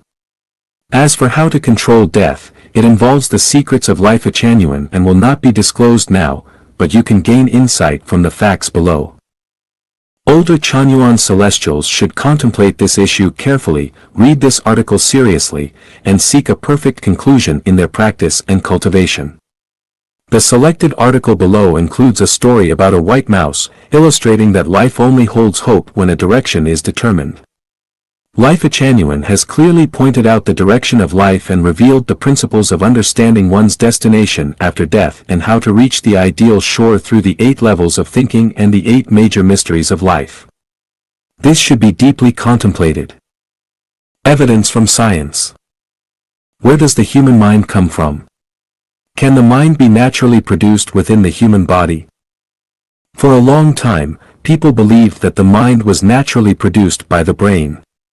To answer how the human mind differs from that of animals, it was necessary to find the fundamental differences between the human brain and animal brains. Many scientists devoted their lives to seeking evidence, but later scientific research proved that much of this evidence was flawed. The average weight of the human brain is about 1,300 grams, but this does not signify much. Larger animals have proportionally larger brains. For example, an elephant's brain weighs about 4,000 grams, and a whale's brain weighs about 7,000 grams. Later, people invented the method of comparing brain volume to body weight to explain the origin of the mind. However, this method proved to be ineffective. Look at the data. Humans are 138, whales are 1:2500, elephants are 1:500, and gorillas are 1:100. Humans seem to have an advantage, yet a white mouse is 126, a gibbon is 128, and a sparrow is 134, all superior to humans in this aspect, but they do not possess a mind. With the further development of brain science, it seemed that humans had finally discovered the source of the mind, the many convolutions of the human brain, causing the mind to flow like spring water from mountain valleys. The surface area of the human brain's hemispheres is about 2,250 square centimeters, equivalent to the size of a large newspaper, while the surfaces of mouse and rabbit brains are relatively flat. This seems reasonable. However, scientists soon discovered that dolphins in the ocean have brain convolutions that are no less than humans and even more. If we judged the richness of the mind based on brain convolutions alone, the result would likely not favor humans but rather an unexpected animal. Some people believe that the number of brain cells in humans exceeds that of other animals, which is why humans can generate a mind. Unfortunately, the facts do not support this. If we use the number of brain cells per 0.0001 cubic millimeter as a standard, we find humans have 10.5, whales 6.8, cats 30.8, and mice 105.0. The smaller the animal, the higher the density of brain cells. Evolutionary biologists have pointed out that the human frontal lobe is much larger than that of other primates, suggesting it to be the source of our creative thinking and language abilities. However, scholars at the University of Iowa believe that the size of the human frontal lobe is not significantly different from that of other primates. Researchers Marsh and Semendeferi at Iowa scanned some primates, including humans, using magnetic resonance imaging and measured the size of each brain part. They found that the human frontal lobe is not markedly different from that of primates. Gorillas have 31.7%, chimpanzees 36.1%, and humans 36.8%. Chimpanzees have 5.4% more than gorillas but are not significantly smarter. Humans only have 0.7% more than chimpanzees but are much smarter. Thus, the size of the frontal lobe does not explain much. Scientific discoveries indicate that the brain, as a natural information processing system, exhibits consciousness that, in terms of its physiological mechanisms, differs from that of other animals only in complexity, not in essence. Both are manifestations of a common biological, electrical, and biochemical process. In a hospital in Virginia, USA, a peculiar baby was born whose entire cranial cavity was essentially a cyst filled with water, making the baby effectively brainless. Doctors predicted that this brainless baby would not have any mental activity, would never laugh, and would be very lucky to survive a few weeks. However, contrary to the prediction, the baby exhibited some human-like awareness, enjoyed watching TV, and would laugh at interesting TV programs. It lived for a full 5 years. Where did this baby's consciousness come from? Surely, it cannot come from water. Modern science has proven that the brain will die completely within a few minutes in the absence of oxygen. In former East Germany, an experiment was conducted where a head was severed from a body after a car accident, in which the body had been shattered, but the head remained intact. The severed head survived without oxygen for 146 hours. Electronic instruments continuously tracked the electronic signals from the head. For 76 hours, the head functioned normally and could communicate by blinking. After that, it gradually declined, and brainwaves disappeared after 146 hours. This is an unconventional example of the existence of consciousness that is difficult to explain with modern brain science. At the University of Sheffield in northern England, there was a student in the mathematics department with consistently high intelligence. He excelled in all exams and was well liked by his peers and professors. However, during a physical examination, Professor John Lorber, a neurology expert at the University of Sheffield, made a surprising discovery while performing a CT scan on the student. Despite the student's high IQ, he had almost no brain. His cerebral cortex was only 0.3 millimeters thick, whereas a normal person's cortex is about 4.5 millimeters thick. Beneath his cortex was cerebrospinal fluid. The professor was astonished and could not understand where the student's high intelligence came from. In modern life, with the increasing maturity of neurosurgery, more and more people survive after having half their brains removed. In Kunming, a patient had half his brain removed in 1960 due to illness but functioned almost normally and was able to perform his job effectively after starting work in 1973. All evidence seems to suggest that the human mind likely exists independently of the physical body. The mind exists as an independent entity apart from the body. If this hypothesis holds, then all early human theories about the soul should be reconsidered. An American psychologist conducted a psychological experiment in which a subject was brought into an empty room while screams could be heard from an adjacent room. The psychologist told the subject that the experiment was to test the limits of human pain endurance. The window was open to show the entire process. A person was tied tightly to a chair, and nearby a furnace glowed with red-hot coals. A doctor used tongs to take out a red-hot coin from the furnace and placed it on the person's arm. There was a hissing sound, the arm began to smoke, and a scream of excruciating pain followed. After the experiment, the person stumbled down from the chair, clutching their burnt arm, with a coin-sized burn scar clearly visible on their arm. The psychologist showed several similar experiments to the subject. Afterward, the subject was taken to the experiment room and tied tightly to a chair. A red-hot coin was taken from the furnace, and the psychologist said, "I am now going to place this coin on your arm." The subject suddenly felt a hot object on their arm, followed by intense, piercing pain, and screamed loudly. The doctors found that the subject had developed a third-degree burn scar the size of a coin on his arm. In fact, all the experiments were fake. The burns and screams were simulated. The true experiment subject was the last one. The coin placed on the subject's arm was only slightly warmed, just above body temperature, and could not cause burns. Therefore, where did this third-degree burn scar come from? Since there were no external factors, it must be attributed to consciousness and mind causing the body to burn because the mind believed the body should burn under such conditions. In this experiment, the possibility of the body causing its own burns was eliminated because the body can only passively react to external stimuli. This experiment proves that the mind has absolute control over the body, allowing the body to react in unimaginable ways under certain conditions. The body is merely a slave or tool of the mind. This conclusion from scientific experiments is similar to various religious views on the soul. For example, Taoism believes that the body is merely a furnace for cultivation, where one refines their three treasures to achieve spiritual evolution. Buddhism also believes that Buddha nature can control the body. The American journal Biopsychology published an example of a psychological experiment by psychologist Kratz, which originated from a legal case involving a death. At a university in the United States, a group of college students orchestrated a prank. Late one night, they suddenly put an unsuspecting friend into a bag. Without saying a word, they carried the bag to a train station, chose a long-abandoned railway track, and placed their poor friend on it. Then they squatted nearby to watch. At that moment, the sound of a train leaving the station echoed from a distance, and the ground began to tremble slightly.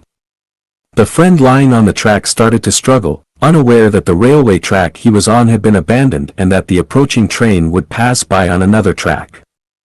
As the train got closer, the pranksters noticed that when the train was still about 100 meters away, their poor friend stopped moving. The roaring train passed with an ear-piercing sound of metal clashing. However, when the pranksters went to their friend's side after the train had passed, they found that their friend was dead. In the subsequent autopsy, the coroner found no signs of damage to any internal organs. So, how did this person die? Was it homicide or suicide? How should the law rule on this case?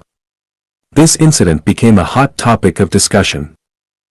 Psychologists did not partake in the idle chatter. Instead, they conducted a series of psychological experiments to unravel this mystery. Among the many psychological experiments, one was conducted by Kratz, and it went like this. They placed a small white mouse into a large pool to observe its behavior under dangerous circumstances. It is well known that mice generally have strong swimming abilities, and the pool, although large, was within the swimming range of the mouse. When the mouse fell into the water, it did not swim immediately,